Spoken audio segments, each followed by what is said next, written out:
मेरी बहू अपने बच्चों के साथ यात्रा पर गई। जाने से पहले उसने मुझे अपने खास अंदाज में कहा, इस बार हमें आपकी जरूरत नहीं है सासू माँ, लेकिन घर साफ रखना। ये शब्द हवा में ऐसे तैरने लगे जैसे पुरानी सिगरेट का धुआं। ये केवल उसके कहने का तरीका था, उस टेढ़ी मुस्कान के साथ जो वह हमेशा मेरे स्थान को याद दिलाने के लिए इस्तेमाल करती थी। मैं रसोई में एक बर्तन पहुंच रही थी जो मेरा भी नहीं था। प्रिया एक महंगी बैग उठाई थी, जिसकी कीमत आय सारा 12,000 थी, जो मैंने बचत से जुटाए थे। हालांकि वह कभी इसका जिक्र नहीं करती। और मेरा बेटा रोहन अपने फोन में व्यस्त था, जैसे कुछ हुआ ही नहीं, जैसे उसने अभी अपनी पत्नी को मुझे नौकरानी की तरह बात करते सुना ही नहीं। क्या सुना, अमाल्या? उसने फिर से कहा, इस बार मेरा नाम आदेश की तरह लिया। घर साफ, फर्श, बाथरूम, और कृपया हमारी चीजों को मत छुओ। हमारी चीजें मेरे घर में। लेकिन मैंने कुछ नहीं कहा, बस सहमति में सिर हिलाया, जिसे मैं 2 साल से करती आ रही थी। क्योंकि यही तो माताएं करती हैं, है ना? चुप रहती हैं, सहती हैं, बार बार माफ करती हैं। रोहन ने आखिरकार अपनी नजरें उठाई। माँ, क्या तुम ठीक हो? मैं उसे चिल्लाना चाहती थी। मैं पूछना चाहती थी कि कब मैं उसकी माँ से उसके विवाह का एक और सामान बन गई। लेकिन मैंने बस मुस्कुराया। बिल्कुल बेटा, मजे करो। बच्चों ने बाहर जाने से पहले मुझे गले लगाया। मयंक, जो 12 साल का है, ने मुझे जोर से गले लगाया। मैं तुम्हें याद करूंगा दादी। सिया, सबसे छोटी, ने मेरे गाल पर चुंबन दिया। तुम हमारे साथ क्यों नहीं आती? प्रिया ने सिया का हाथ खींचा। क्योंकि तुम्हारी दादी के पास यहां करने के लिए काम है। चलो। दरवाजा एक जोर के साथ बंद हुआ। उसके बाद का सन्नाटा इतना भारी था कि मुझे बैठना पड़ा। और तब, उस क्षण में, जब मैंने अपने घर की चाबियां मेज पर देखी, चाबियां जो वे जैसे अपनी समझते थे, मेरे अंदर कुछ टूट गया। लेकिन इस बार दर्द नहीं, बल्कि स्पष्टता थी। मैं उठी, अपने कमरे की ओर बढ़ी। खैर, जो अब मेहमानों का कमरा था, क्योंकि उन्हें अपनी परिवार के लिए मुख्य कमरा चाहिए था। मैंने उस दराज को खोला जहां मैंने अपने महत्वपूर्ण कागजात रखे थे, और वहां घर का दस्तावेज था, मेरे नाम पर। यह हमेशा से मेरे नाम पर था। मैंने फोन उठाया। मेरे हाथ कांप रहे थे, डर से नहीं, बल्कि कुछ ऐसा जो मैंने वर्षों से नहीं महसूस किया था। मैंने एक नंबर डायल किया, जिसका मैंने कभी दोबारा ना डायल करने की कसम खाई थी। साक्षी, मैंने कहा जब उसने फोन उठाया। मैं हूं, मैं अमालिया हूं और मुझे मदद चाहिए। दूसरी तरफ एक लंबा सन्नाटा था। फिर मेरी बहन की आवाज सुनाई दी, जिससे मैं 15 वर्षों से बात नहीं कर रही थी। बहन, क्या हुआ? हुआ यह कि मैं खुद को खो चुकी थी, और इस बार मैं उसे वापस पाने जा रही हूं। मैंने फोन रख दिया, खिड़की से बाहर देखा। रोहन की गाड़ी कोने से मुड़ रही थी। मेरे पास 7 दिन थे। 7 दिन पहले वे लौटेंगे, और जब वे लौटेंगे, कुछ भी वैसा नहीं होगा जैसा उन्होंने छोड़ा था। क्योंकि कभी कभी अपनी जिंदगी को वापस पाने का एकमात्र तरीका उन लोगों के लिए दरवाजा बंद करना है, जिन्होंने इसे अपना क्षेत्र बना लिया। अगर इस कहानी ने आपके दिल को छुआ है, तो चैनल को सब्सक्राइब करें, क्योंकि जो आगे आने वाला है, उसकी किसी ने भी उम्मीद नहीं की थी, न मैंने। उस रात में सो नहीं पाई। मैं लिविंग रूम में बैठी रही, हाथों में ठंडा हो चुका मसाला चाय का कप लिए, उन दीवारों को देखते हुए जो कभी मेरे घर हुआ करती थी। क्या आप जानते हैं, हर महिला की जिंदगी में एक ऐसा पल आता है जब वह खुद को आईने में देखना बंद कर देती है। न कि उम्र बढ़ने के कारण, बल्कि क्योंकि वह सबके लिए, यहां तक कि खुद के लिए भी अदृश्य हो जाती है। मैं हमेशा ऐसी नहीं थी। एक समय था जब अमालिया कॉर्टिस का नाम लोग सम्मान से लेते थे। मैं 28 साल की थी जब मैंने विधवा होने का सामना किया। रोहन अभी केवल 5 साल का था। मेरे पति अर्जुन एक सड़क दुर्घटना में अपने जीवन से चले गए। एक ट्रक, एक मोड़, और एक पल में मेरी जिंदगी 2 हिस्सों में बंट गई। मैं अकेली रह गई, एक छोटे बच्चे के साथ, बिना बचत के और किराया चुकाने के लिए। लेकिन मैं डूब नहीं गई। मुझे यह लग्जरी नहीं मिल सकती थी। अर्जुन के जीवन बीमा से मिले आरसेप 46,000 एक भाग्य की तरह थे। फिर मैंने वसई में एक स्टेशनरी की दुकान खोली। स्टेशनरी अमालिया, मैंने नाम रखा। कुछ खास नहीं, कुछ भव्य नहीं, लेकिन यह मेरी थी। 30 वर्षों तक वह दुकान मेरी दूसरी संतान थी। मैंने सुबह 7 बजे खोली और रात 8 बजे बंद की। मैंने नोटबुक, पेन, कॉपी, प्रिंट और छपाई बेची। मैं हर ग्राहक को उनके नाम से जानती थी। देवी, जो हर हफ्ते अपने पोतों के स्कूल प्रोजेक्ट के लिए रंगीन कागज खरीदती थी। रमेश, जो अपने कानूनी दस्तावेज मेरे पास प्रिंट कराते थे, क्योंकि उनका कहना था कि मैं ही एकमात्र थी जो उनसे अधिक चार्ज नहीं करती। उस व्यवसाय से मैंने रोहन की प्राइवेट स्कूल की फीस भरी। मैंने उसे हर साल नए यूनिफॉर्म खरीदे, भले ही मैं 3 मौसमी एक ही ब्लाउज पहनती। मैंने उसे अंग्रेजी, कंप्यूटर की क्लास दी, वो सब जो मैंने कभी नहीं किया। जब वह विश्वविद्यालय में पहुंचा, मैंने अपनी कार बेच दी, एक ज़ुरू 2005 जो अभी भी पूरी तरह से काम कर रही थी, उसकी इंजीनियरिंग की ट्यूशन के लिए। माँ, तुम देखोगी जब मैं ग्रेजुएट हो जाऊंगा मैं तुम्हें सब कुछ वापस कर दूंगा, रोहन मुझसे कहता जब मैं उसके प्रेजेंटेशन के लिए उसकी शर्ट्स इस्त्री कर रही थी। और मैं उस पर विश्वास करती थी क्योंकि हम माताएं हैं, हमें विश्वास होता है।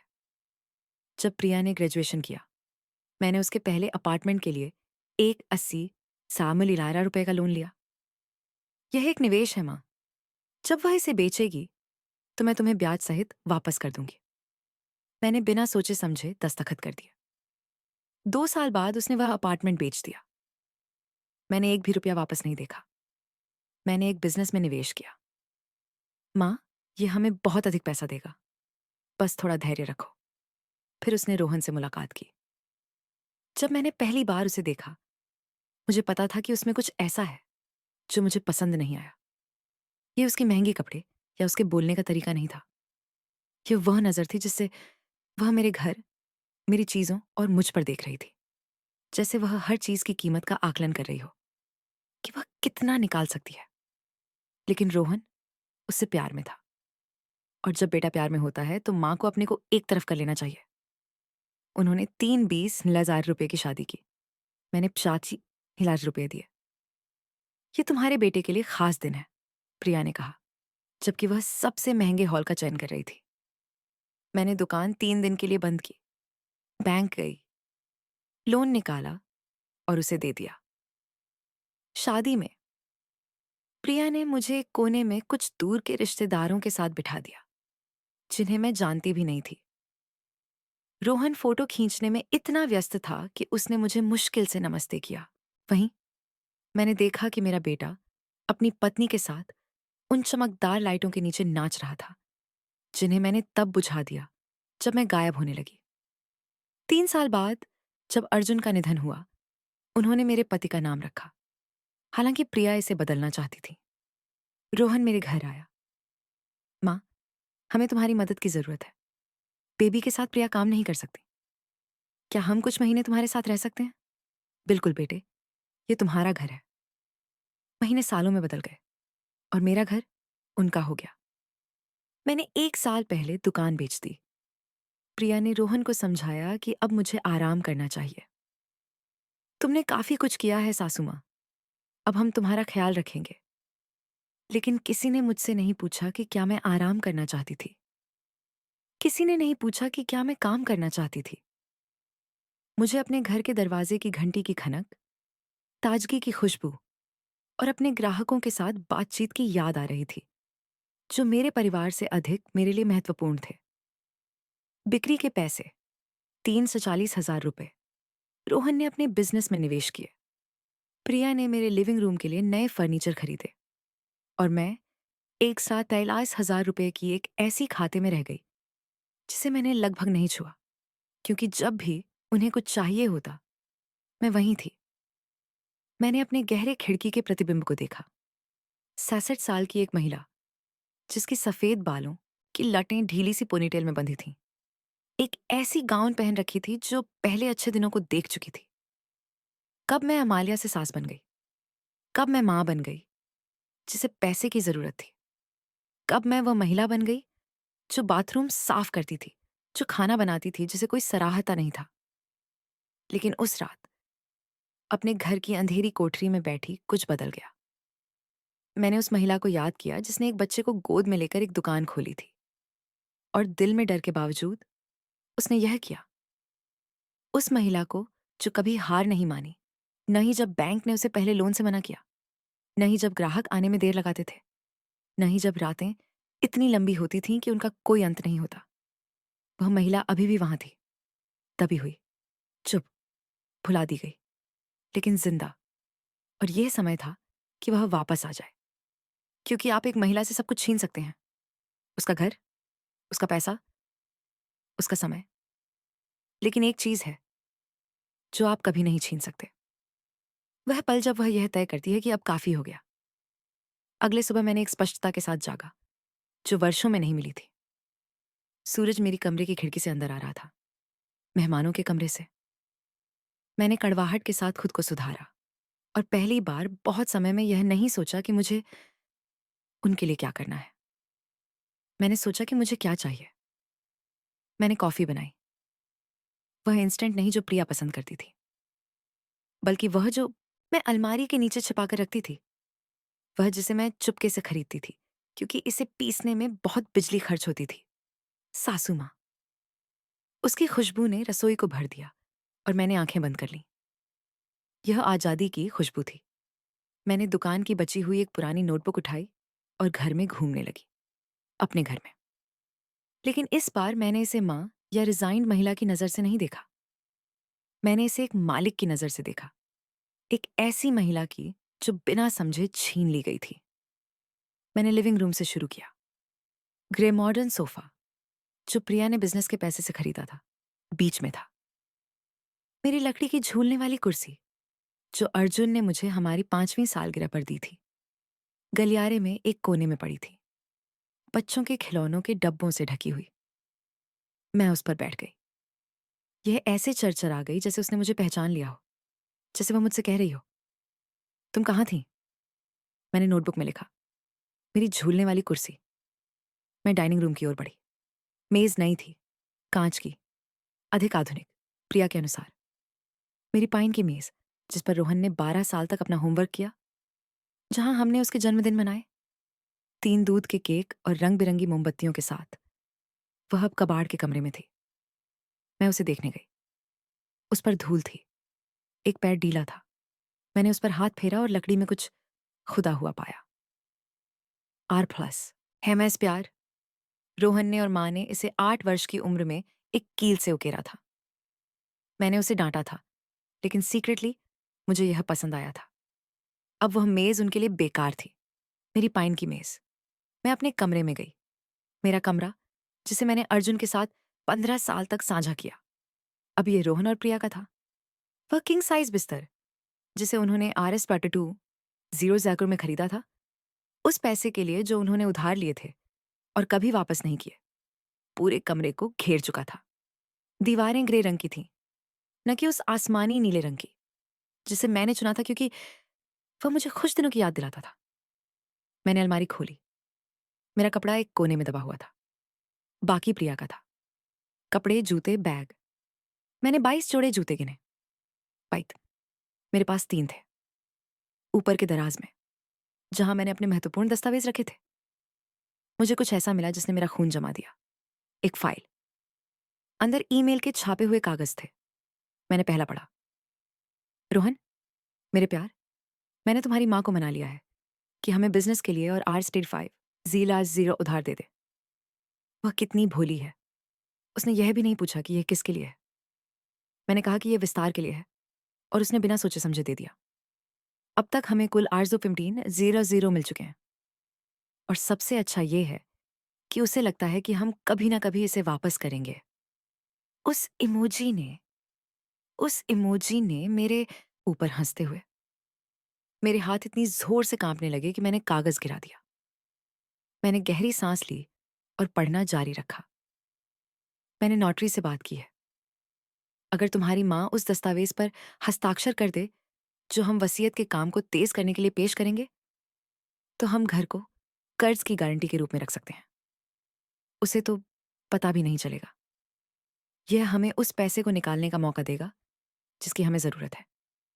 मैं उसे मना रही हूँ। मैं अपने कमरे के फर्श पर बैठ गई, ये सोचते हुए कि मेरी बहू और मेरा बेटा मेरे साथ जो कुछ भी था, उसे चुराने की योजना बना रहे थे। मैं रोई नहीं, मेरे पास उनके लिए अब और आंसू नहीं थे। मैंने पूरी फाइल उठाई, उसे अपने बैग में रखा, बगीचे में गई, मेरे बगीचे में, जिसे मैंने 20 वर्षों तक संभाला था, जहां मैंने गुलाब, जैस्मीन, बुगनविलिया उगाई थी। अब यह एक खेल का मैदान बन गया था, जिसमें प्लास्टिक की स्लाइड और एक पंछी हुई इन्फ्लेटेबल पूल था। गमले कचरे के डिब्बे के पास पड़े हुए थे, सूखे गुलाब। मैंने एक गमला उठाया, मिट्टी अभी भी वहां थी। मैंने अपनी उंगलियों में मिट्टी का एक मुट्ठी भर लिया और उसे महसूस किया। उसमें अभी भी जीवन था। मेरा बगीचा। मैं रसोई में वापस गई, कैबिनेट खोले, जो चीनी मिट्टी के बर्तन मेरी माँ ने मुझे दिए थे, जो अब पीछे रखे थे, आधुनिक आइकिया के बर्तन से बदल दिए गए थे। मैंने माँ का एक बर्तन निकाला, उसमें एक दरार थी। मुझे याद आया जब वह एक बहस के दौरान गिर गया था, जब प्रिया ने मुझसे चिल्लाते हुए कहा, तुम ज्यादा नमक क्यों डालती हो? सास, ऐसे तो नहीं खा सकते। उस दिन बर्तन टूट गया और मैंने कुछ नहीं कहा। अब मैंने उसे अपने हाथों में ऐसे पकड़ा जैसे वह सोने का हो। माँ के बर्तन मेरे। मैंने उस सूची को पूरा करने में 3 घंटे बिताए। 3 घंटे यह गिनते हुए कि मुझसे क्या छीन लिया गया।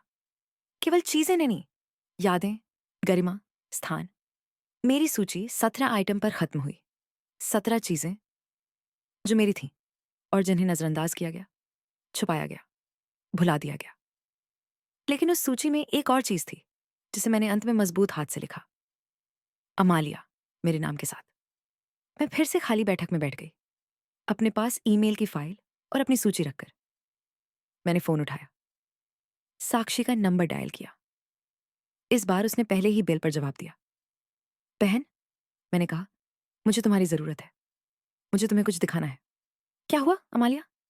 ये हुआ कि मैंने सच पाया है और अब मैं अपनी जिंदगी वापस लूंगी, पूरी।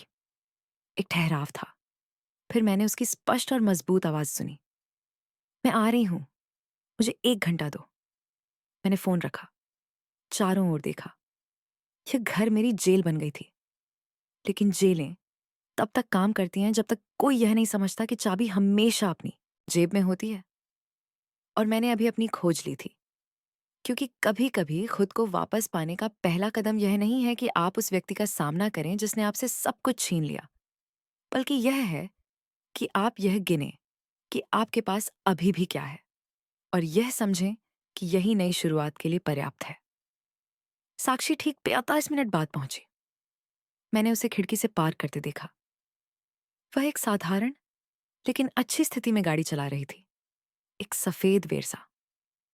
वह एक चमड़े के पोर्टफोलियो के साथ नीचे उतरी और धूप के चश्मे को उतारकर दरवाजे पर दस्तक दी। जब मैंने दरवाजा खोला तो हम चुपचाप एक दूसरे को देख रहे थे। 15 साल, 15 साल बिना मिले। और वहां मेरी छोटी बहन थी। उसके बाल छोटे थे, कुछ सफेद बाल थे जिन्हें वह छिपाने की कोशिश नहीं कर रही थी, और वही भूरे रंग की आंखें जो मुझे बचपन से देख रही थी। अमालिया, उसने बस इतना कहा। साक्षी, हमने तुरंत गले नहीं लगाया। हमारे बीच बहुत समय बिखर गया था, बहुत सारी बातें जो कभी नहीं कही गई। आओ, मैंने कहा। एक तरफ हो गई। वह धीरे धीरे अंदर आई, हर कोने को देख रही थी जैसे वह घर को याद कर रही हो। वह एक तस्वीर के सामने रुकी, रोहन एक बच्चे के रूप में, प्राथमिक विद्यालय की ग्रेजुएशन में। मैं उसके बगल में मुस्कुरा रही थी, अपने स्टेशनरी के यूनिफॉर्म में, क्योंकि मैं सीधे काम से आई थी। क्या तुम वहां खुश लग रही हो? साक्षी ने धीरे से कहा। मैं थी। हम बैठक में बैठे। मैंने उसे कॉफी परोसी। मेरे हाथ अब भी थोड़े कांप रहे थे, नर्वसनेस के कारण नहीं, बल्कि जो कुछ मैं छोड़ने वाली थी उसके कारण। बहन, साक्षी ने कप टेबल पर रखते हुए कहा, 15 साल पहले तुमने मेरे चेहरे पर दरवाजा बंद कर दिया था। तुमने कहा कि मैं सिर्फ तुम्हारा पैसा चाहती थी, कि मैं एक जलन रखने वाली थी, कि रोहन मेरे बारे में सही था। याद है? मैंने अपनी आंखें बंद कर लीं। बिल्कुल याद है, मुझे याद है। तो बताओ, क्या बदला? तुम मुझे अब क्यों बुला रही हो? मैंने उसे वो फाइल दी, जो मैंने अपने कमरे में पाई थी। साक्षी ने उसे खोला और पढ़ने लगी। मैंने देखा कि उसके चेहरे की मांसपेशियां हर पन्ने के साथ कसने लगी। जब वह खत्म हुई, तो उसने फाइल को जोर से बंद कर दिया। ये सब ये धोखाधड़ी का प्रयास है। तुमने उस पावर ऑफ अटॉर्नी पर हस्ताक्षर किया है जिसका जिक्र है। नहीं, मुझे अभी तक यह पेश नहीं किया गया था, लेकिन मैं ऐसा करने वाली थी। प्रिया ने कहा कि यह मेरे लिए तब आसान होगा जब मैं अपने मामलों का प्रबंधन नहीं कर सकूंगी, कि यह सामान्य है कि सभी परिवार ऐसा करते हैं। साक्षी ने अपनी आंखें बंद की और सिर हिलाया। अगर तुमने वह दस्तावेज पर हस्ताक्षर कर दिया होता, तो वे इस घर को तुम्हारी बिना जानकारी के बेच सकते थे। तुम्हारे खाते खाली कर सकते थे, सब कुछ कानूनी तरीके से, क्योंकि तुमने उन्हें ऐसा करने की शक्ति दी होती। उसके बाद का सन्नाटा पत्थर की तरह भारी था। तुम्हें और एक बात जाननी है। साक्षी ने एक पल बाद कहा। उसकी आवाज थकी हुई थी, जैसे वह कुछ ऐसा ढो रही हो जिसे उसने बहुत समय तक छुपा रखा था। 15 साल पहले, जब तुमने मुझसे बात करना बंद किया, तो यह इसलिए नहीं था क्योंकि मैं तुम्हारा पैसा चाहती थी, बल्कि इसलिए कि मैंने रोहन से नहीं कहा था। मैंने उसे अनजान सा देखा। तुम्हारा बेटा मेरे घर आया। उसकी उम्र 26 साल थी। उसने कहा कि उसे एक आपात स्थिति में पैसे चाहिए, एक व्यवसाय के लिए जो उसकी जिंदगी बदल देगा। उसने मुझसे आरएस 20,000 मांगे। उसने कहा कि तुमने उसे ये पैसे नहीं दिए। मेरे पैरों के नीचे जमीन खिसक गई। मैंने उस समय अपना कार्यालय शुरू किया था। साक्षी ने जारी रखा। मेरे पास वह पैसा नहीं था, लेकिन मैंने एक लोन लिया। उसे आरएस बॉन्ड 20,000 दिए और उसने मुझे एक लिखित वचन पत्र पर हस्ताक्षर करने के लिए कहा। उसने वादा किया कि 6 महीने में मुझे ब्याज के साथ पैसे लौटा देगा। साक्षी, मुझे अमालिया को कभी एक पैसा नहीं मिला। जब मैंने उसे खोजा, प्रिया, तब वे पहले से ही प्रेमी थे। उसने मुझे अपने अपार्टमेंट से निकाल दिया। उसने कहा कि मैं एक स्वार्थी हूं, कि मैं पैसे निकालने के लिए झूठ बना रही हूं। और रोहन रोहन ने कुछ नहीं कहा, बस मुझसे पीछे खड़ा होकर मुझे गालियां सुनने दिया। मेरे गालों पर आंसू बहने लगे। तुमने मुझे क्यों नहीं बताया? मैंने कोशिश की। क्या तुम याद नहीं करती? मैं तुम्हारे घर गई, स्टेशनरी की दुकान पर। मैंने कहा, अमालिया, हमें रोहन के बारे में बात करनी है। और तुमने मुझ पर चिल्लाया। तुमने कहा कि मैं तुम्हारे बेटे के प्रति जलन रखती हूं, कि मैं हमेशा से परिवार की जलन रखने वाली रही हूं, कि मैं तुम्हें खुश नहीं देख सकती। रोहन ने तुम्हारी दिमाग में झूठ भर दिया। उसने कहा कि मैं झूठी कर्ज की कहानियां बना रही हूं ताकि उसे ब्लैकमेल कर सकूं। मैंने अपने चेहरे को हाथों से ढक लिया। हे भगवान, साक्षी, मुझे नहीं पता था। मैं जानती हूं, इसलिए मैं यहां हूं। वह आगे झुक गई और मेरी हथेलियों को अपने हाथों में ले लिया। बहन, 15 साल तक मैं तुमसे नाराज रही, लेकिन हर दिन तुम्हारी याद भी आई। और जब तुमने मुझे कल फोन किया, तो मुझे पता था कि तुमने अंततः आंखें खोल ली हैं। मुझे माफ कर दो। मैंने फुसफुसाते हुए कहा, कृपया मुझे माफ कर दो। मैंने तुम्हें बहुत पहले माफ कर दिया था। जो मैंने नहीं माफ किया, वह यह था कि मैंने तुम्हें सच दिखाने के लिए और लड़ाई नहीं की। लेकिन अब हम इसे ठीक कर सकते हैं। कैसे? साक्षी, वह मेरा बेटा है। मैं जानती हूं, और मैं नहीं चाहती कि तुम अपने बेटे को खो दो। लेकिन मैं यह भी नहीं देख सकती कि तुम अपने साथ अन्याय होते हुए देखो। उसने अपना पोटली खोली और एक टैबलेट निकाली। मैं पारिवारिक और संपत्ति कानून में विशेषज्ञ वकील हूं, और जो मैं तुम्हें बताने जा रही हूं वह आसान नहीं है, लेकिन तुम्हें इसे सुनना होगा। ये घर तुम्हारे नाम पर है, है ना? हाँ। जेवियर और मैंने इसे 35 साल पहले खरीदा था। जब वह मरा, तो यह पूरी तरह से मेरे नाम हो गया। रोहन किराया चुका रहा है। क्या उनके पास कोई कानूनी दस्तावेज है जो उन्हें यहां रहने के लिए अधिकृत करता है? नहीं, मैंने सिर्फ कहा कि वे रह सकते हैं। साक्षी ने सिर हिलाया। तो कानूनी रूप से तुम्हारे पास उन्हें बाहर निकालने का पूरा अधिकार है। ये तुम्हारी संपत्ति है और इन ईमेल के साथ हमारे पास संपत्ति धोखाधड़ी के प्रयास का सबूत है। अगर जरूरत पड़ी तो हम शायद एक शिकायत भी दर्ज करवा सकते हैं। मैं अपने बेटे को जेल में नहीं डालना चाहती, साक्षी। मैं जानती हूं और ऐसी स्थिति तक नहीं पहुंचना चाहिए। लेकिन अमालिया, उसने मुझे गहराई से देखा। क्या तुम अपने जीवन को ऐसे जीना चाहती हो? अपनी ही घर में नौकरानी बनकर यह इंतजार करना कि एक दिन तुमसे वह कागज पर हस्ताक्षर करने के लिए कहा जाए जो तुम्हें सड़क पर फेंक देगा? मैंने जवाब नहीं दिया क्योंकि जवाब स्पष्ट था। तुम्हारे पास 7 दिन हैं, इससे पहले कि वे लौटें। साक्षी ने जारी रखा। 7 दिन तुम्हारा घर, तुम्हारा जीवन, तुम्हारी गरिमा वापस पाने के लिए। लेकिन तुम्हें अब निर्णय लेना होगा। क्या तुम चुपचाप बलिदान देने वाली मां बनकर रहोगी या वह महिला बनोगी जो अपने लिए लड़ती है? मैंने अपनी बहन की ओर देखा, उस बहन की ओर जिसे मैंने झूठ पर विश्वास करके खो दिया था, उस बहन की ओर जो सब कुछ सहने के बाद भी यहां मेरी मदद के लिए खड़ी थी। मैं फिर से अमालिया बनना चाहती हूं, मैंने दृढ़ आवाज में कहा। मैं फिर से मैं बनना चाहती हूं। साक्षी मुस्कुराई। 15 साल में पहली बार मैंने वो मुस्कान देखी जो मुझे हमारी बचपन की याद दिलाती है। तो चलो शुरू करें। हमने बाकी दिन योजना बनाने में बिताया। साक्षी ने नोट्स लिए, कॉल की, दस्तावेजों की समीक्षा की। हर बार वह मुझे कुछ कानूनी समझाती और मैं सिर हिलाती। अभी भी पूरी तरह से विश्वास नहीं कर रही थी कि यह सब हो रहा है। जब सूरज ढलने लगा, साक्षी ने अपना पोटली बंद किया। कल हम शुरू करेंगे। मैं एक ताले का व्यक्ति, एक नोटरी और सभी आवश्यक कागजात लाऊंगी। लेकिन अमालिया, वहां कुछ ऐसा है जो तुम्हें समझना चाहिए। जब तुम ये करोगी तो पीछे लौटने का कोई रास्ता नहीं होगा। रोहन प्रतिक्रिया देगा और प्रिया और भी बुरा। इससे दर्द होगा। मुझे पहले से ही दर्द हो रहा है, मैंने कहा। मुझे सालों से दर्द हो रहा है। लेकिन यह दर्द, यह अलग है। इस दर्द का एक उद्देश्य है। साक्षी ने मुझे गले लगाया और इस बार मैंने उसे बहन की तरह मजबूती से गले लगाया। जब वह चली गई तो मैं घर में अकेली रह गई। लेकिन पहली बार काफी समय में यह अकेलापन छोड़ने जैसा नहीं था।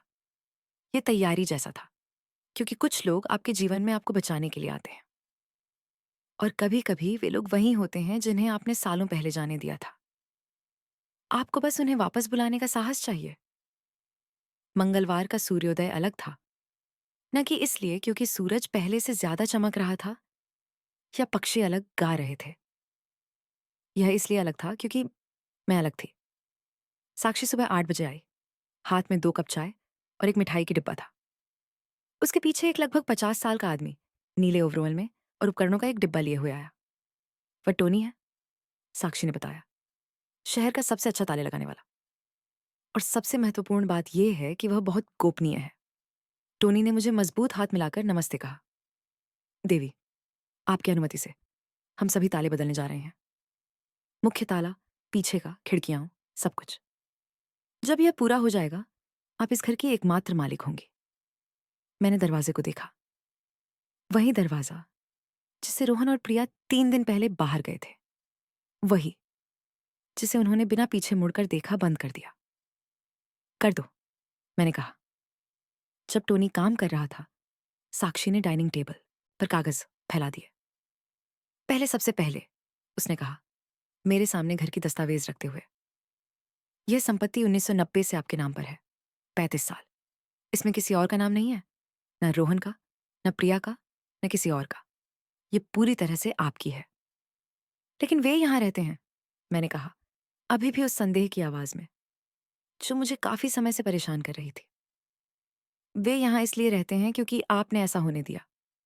इसे मौखिक जानकारी कहा जाता है।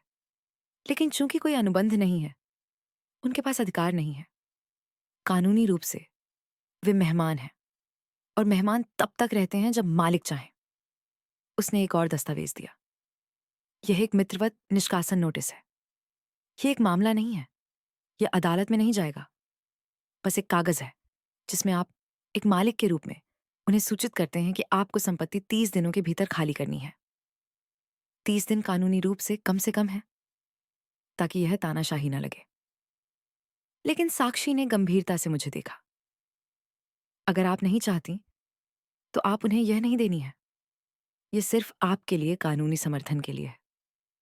मेरी सलाह है कि जब वे लौटे, आप उनसे बात करें, उन्हें बताएं कि यह आपका घर है और आपको अपना स्थान वापस चाहिए। अगर उनकी प्रतिक्रिया बुरी होती है, तो हम इसका इस्तेमाल करेंगे। मैंने सिर हिलाया। हालांकि मेरे पेट में उस बातचीत के बारे में सोचते हुए मरोड़ चल रही थी। अब दूसरी बात, साक्षी ने उस फोल्डर को निकाला जो मैंने पाया था। यह संपत्ति धोखाधड़ी के लिए साजिश का सबूत है। इन संदेशों के साथ हम एक आपराधिक मामला दर्ज कर सकते हैं। लेकिन इसका मतलब है कि रोहन के पास आपराधिक रिकॉर्ड होगा। वह जेल भी जा सकता है। मैंने तुरंत कुछ नहीं कहा। मैं ऐसा नहीं चाहती, मुझे पता है। लेकिन आपको इसे सुरक्षित स्थान पर रखना होगा, क्योंकि अगर वे हिंसक प्रतिक्रिया देते हैं, अगर वे आपके खिलाफ कुछ करने की कोशिश करते हैं, तो यह आपकी सुरक्षा है। समझी? समझी? टोनी ने मुख्य दरवाजे के साथ अपना काम पूरा कर लिया। तैयार है देवी, कोशिश करें। उसने मुझे 3 नई चाबियां दी। मैंने उन्हें अपने हाथ में पकड़ा। वे भारी थीं, असली। मैंने दरवाजे को बंद किया और फिर से खोला। ताले की आवाज अलग थी, अधिक मजबूत, जैसे घर खुद कह रहा हो, अब तुम सुरक्षित हो। अब हमें पैसे के बारे में बात करनी है, साक्षी ने कहा जब हम फिर से बैठ गए। आपके पास कितने पैसे हैं? 8,000 बैंक में। रोहन को उस खाते का एक्सेस है। मैं चौंक गई। नहीं, मुझे नहीं पता। कई साल पहले मैंने उसे आपातकाल के लिए एक अतिरिक्त कार्ड दिया था। साक्षी पहले से ही अपने फोन पर कॉल कर रही थी। चलो बैंक चलते हैं। 1 घंटे में हम शाखा में थे। एक युवा महिला, जिसका नाम फर्नांडा था, ने मेरे खाते की जांच की। श्रीमती, मैं देख रही हूं कि रोहन के नाम पर एक अतिरिक्त कार्ड है। अमालिया के पास आपके समान एक्सेस है। मुझे लगा जैसे मेरी सांस रुक गई। क्या मैं इसे रद्द कर सकती हूँ? बिल्कुल, यह आपका खाता है। मैं इसे अभी कर सकती हूँ। कृपया ऐसा करें। फर्नांडा ने अपने कंप्यूटर पर कुछ टाइप किया। तैयार है? कार्ड रद्द कर दिया गया है। मैं आपको सलाह देती हूँ कि आप अपना पिन बदलें और किसी भी लेन देन के लिए SMS अलर्ट सक्रिय करें। क्या कुछ और चाहिए? साक्षी ने हस्तक्षेप किया। हमें एक नया खाता खोलने की आवश्यकता है, केवल मेरी बहन के नाम पर, एक दूसरे बैंक में। 2 घंटे बाद मेरे R643,000 एक नए खाते में, एक अन्य बैंक में, एक ऐसे कार्ड के साथ थे जिसे केवल मैं जानती थी। अब वह तुम्हें नहीं छू सकता, साक्षी ने कहा जब हम बैंक से बाहर निकले।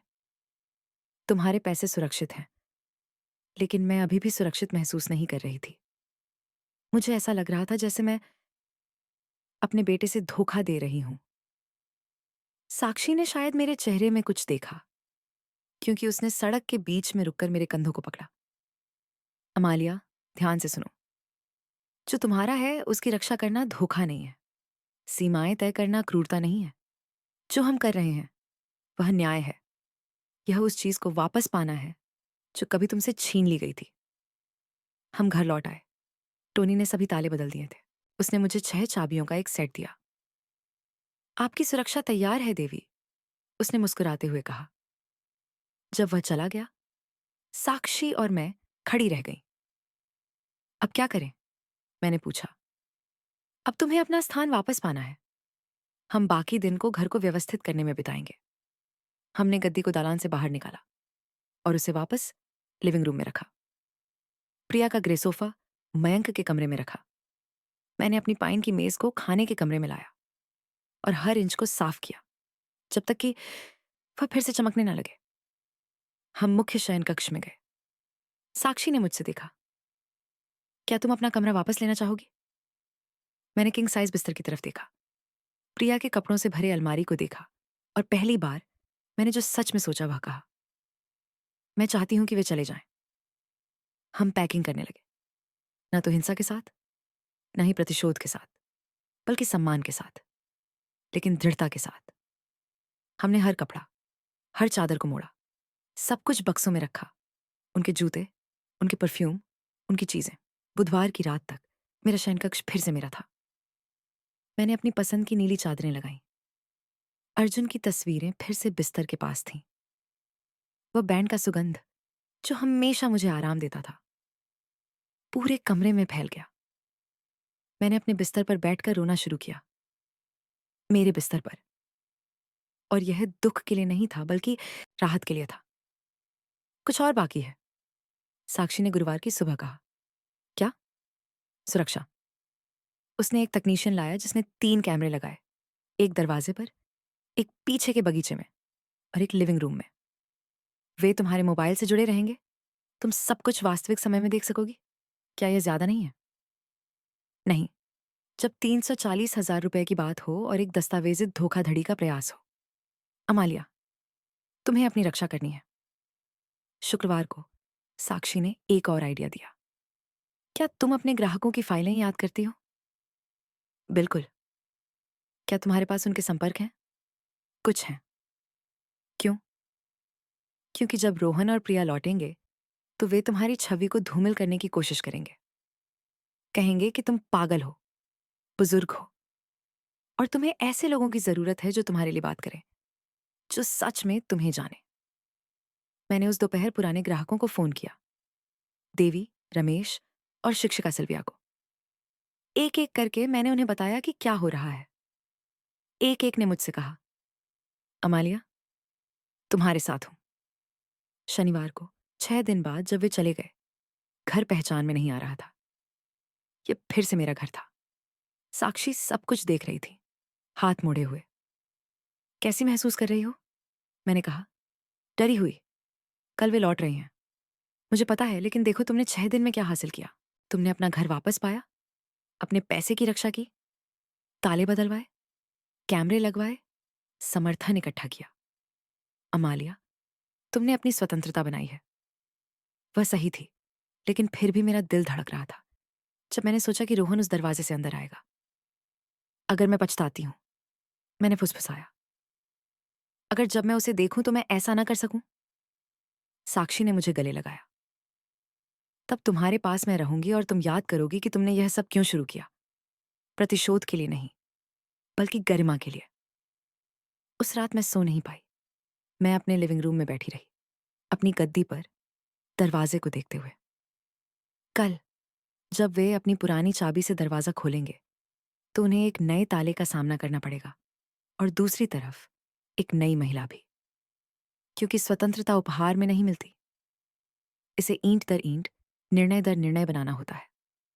और कभी कभी एक पूरी जिंदगी बदलने में केवल 72 घंटे लगते हैं। रविवार की सुबह एक साफ आकाश के साथ हुई, जो उस तूफान का मजाक उड़ाता था जो मैं अपनी छाती में महसूस कर रही थी। साक्षी जल्दी आई, बाजार की थैलियों के साथ। चलो खाना बनाते हैं, उसने कहा। तुम्हें व्यस्त रहना चाहिए, नहीं तो तुम पागल हो जाओगे। वह सही थी। जब मैंने आलू छीलते समय अपने हाथों को कांपते हुए देखा तो हर बार जब मैं सड़क पर कोई गाड़ी सुनती, मेरा दिल उछल जाता। वे किस समय आने वाले हैं? साक्षी ने पूछा। रोहन ने मुझे कल रात संदेश भेजा। हम लगभग 5 बजे आएंगे माँ। रास्ते में कुछ खा लेंगे। मैंने घड़ी देखी। सुबह के 10 बजे थे। 7 घंटे बाकी थे। दरवाजे की घंटी बजी और मैंने चाकू लगभग गिरा दिया। शांत रहो, साक्षी ने कहा। यह वह होनी चाहिए। वह, साक्षी ने रहस्यमय तरीके से मुस्कुराया और दरवाजा खोला। वह एक 23 साल की युवा महिला के साथ लौटी, जिसका बाल एक पोनी टेल में बंधा था और हल्के रंग की आंखें थीं, जो मुझसे झिझकते हुए देख रही थी। अमालिया, ये पलोमा है, साक्षी ने परिचय दिया। पलोमा, ये मेरी बहन है। लड़की ने हाथ बढ़ाया। आपसे मिलकर खुशी हुई श्रीमती कोटेस। पलोमा, मैंने भ्रमित होकर कहा। साक्षी ने हमें 3 कप कॉफी दी और हम बैठ गए। मुझे समझने दो, मेरी बहन ने कहा। पलोमा नर्सिंग की छात्रा है। वह ओक्साका से आई है ताकि वो सामान्य अस्पताल में प्रैक्टिस कर सके। उसे एक सुरक्षित, साफ और अस्पताल के करीब रहने की जगह चाहिए, जो उसके बजट में हो, क्योंकि उसकी स्कॉलरशिप के साथ मुश्किल से चलती है। मैंने उस लड़की को देखा। उसके चेहरे पर एक नेक इंसान की मुस्कान थी, जो जीवन की कठिनाइयों के बावजूद मुस्कुराना जानती थी। मुझे नहीं पता कि इसका मुझसे क्या लेना देना है। मैंने कहा, तुम्हारे पास इस घर में 3 कमरे हैं। साक्षी ने जारी रखा। एक तुम्हारा है, दूसरा रोहन और प्रिया का था, और तीसरा जो बच्चों का था वह भी खाली है। क्या तुम एक कमरे को किराए पर देने के बारे में सोचती हो? मैं हैरान रह गई। किराए पर देना? साक्षी, मैंने कभी नहीं। सुनो, पहले तुम्हें हर महीने एक निश्चित आय मिलेगी। पलोमा 400-500 रुपए मासिक भुगतान कर सकती है। यही इस क्षेत्र में एक कमरे की कीमत है। दूसरी बात, तुम्हें कंपनी मिलेगी। तुम इस बड़े से घर में अकेली नहीं रहोगी। और तीसरी बात, साक्षी ने आगे झुककर कहा, जब रोहन और प्रिया आज आएंगे और देखेंगे कि यहां कोई और रह रहा है, तो वे तुरंत समझ जाएंगे कि चीजें बदल गई हैं। ये अब उनका घर नहीं है। पलोमा ने बात की, प्रारंभिक आवाज में, धीमे स्वर में। देवी, मैं आपको परेशानी में डालना नहीं चाहती, लेकिन मैं वादा करती हूं कि मैं बहुत व्यवस्थित और सम्मानित रहूंगी। मैं बहुत पढ़ाई करती हूं, इसलिए मैं ज्यादा शोर नहीं करती। और मेरी माँ की एक स्टेशनरी की दुकान थी पुणे में। उसे लुपिता स्टेशनरी कहते थे। आपने उसे कई साल पहले वहां एक सम्मेलन में देखा था। मैं चौंक कर देख रही थी। लुपिता मेंडोजा, आपकी माँ लुपिता है। पलोमा की आंखें आंसुओं से भर गईं। वह 2 साल पहले कैंसर से गुजर गई, लेकिन वह हमेशा आपके बारे में बातें करती थी। वह कहती थी कि आपने उसे ऐसे सलाह दी थी जिसने उसके व्यवसाय को बचाने में मदद की, जब वह शुरुआत कर रही थी। और आप बहुत उदार थीं। यह यादें एक लहर की तरह आईं। लुपिता, एक युवा, डरी हुई महिला, जिसने 2005 में उस सम्मेलन में मुझसे मदद मांगी थी। मैंने उसे अपने सप्लायर, अपने संपर्क, अपनी तकनीकें दी। मैंने कभी कुछ नहीं मांगा। आपकी माँ एक बहादुर महिला थी, मैंने टूटे स्वर में कहा। जैसे आप, पलोमा ने उत्तर दिया। इसलिए जब साक्षी ने मुझे आपकी कहानी सुनाई, तो मुझे पता था कि मैं मदद करना चाहती थी, चाहे मेरी उपस्थिति से, मेरी किराया से, या जो भी मैं कर सकूं। मैंने साक्षी को देखा, फिर पलोमा को, और पहली बार कई दिनों में मैं सच में मुस्कुराई। आप कब तक यहां आ सकती हैं? पलोमा ने राहत की सांस ली। मेरी चीजें कार में हैं, 2 सूटकेस हैं, तो घर में आपका स्वागत है। अगले कुछ घंटे एक तूफान में बीते। पलोमा ने अपनी चीजें लाई।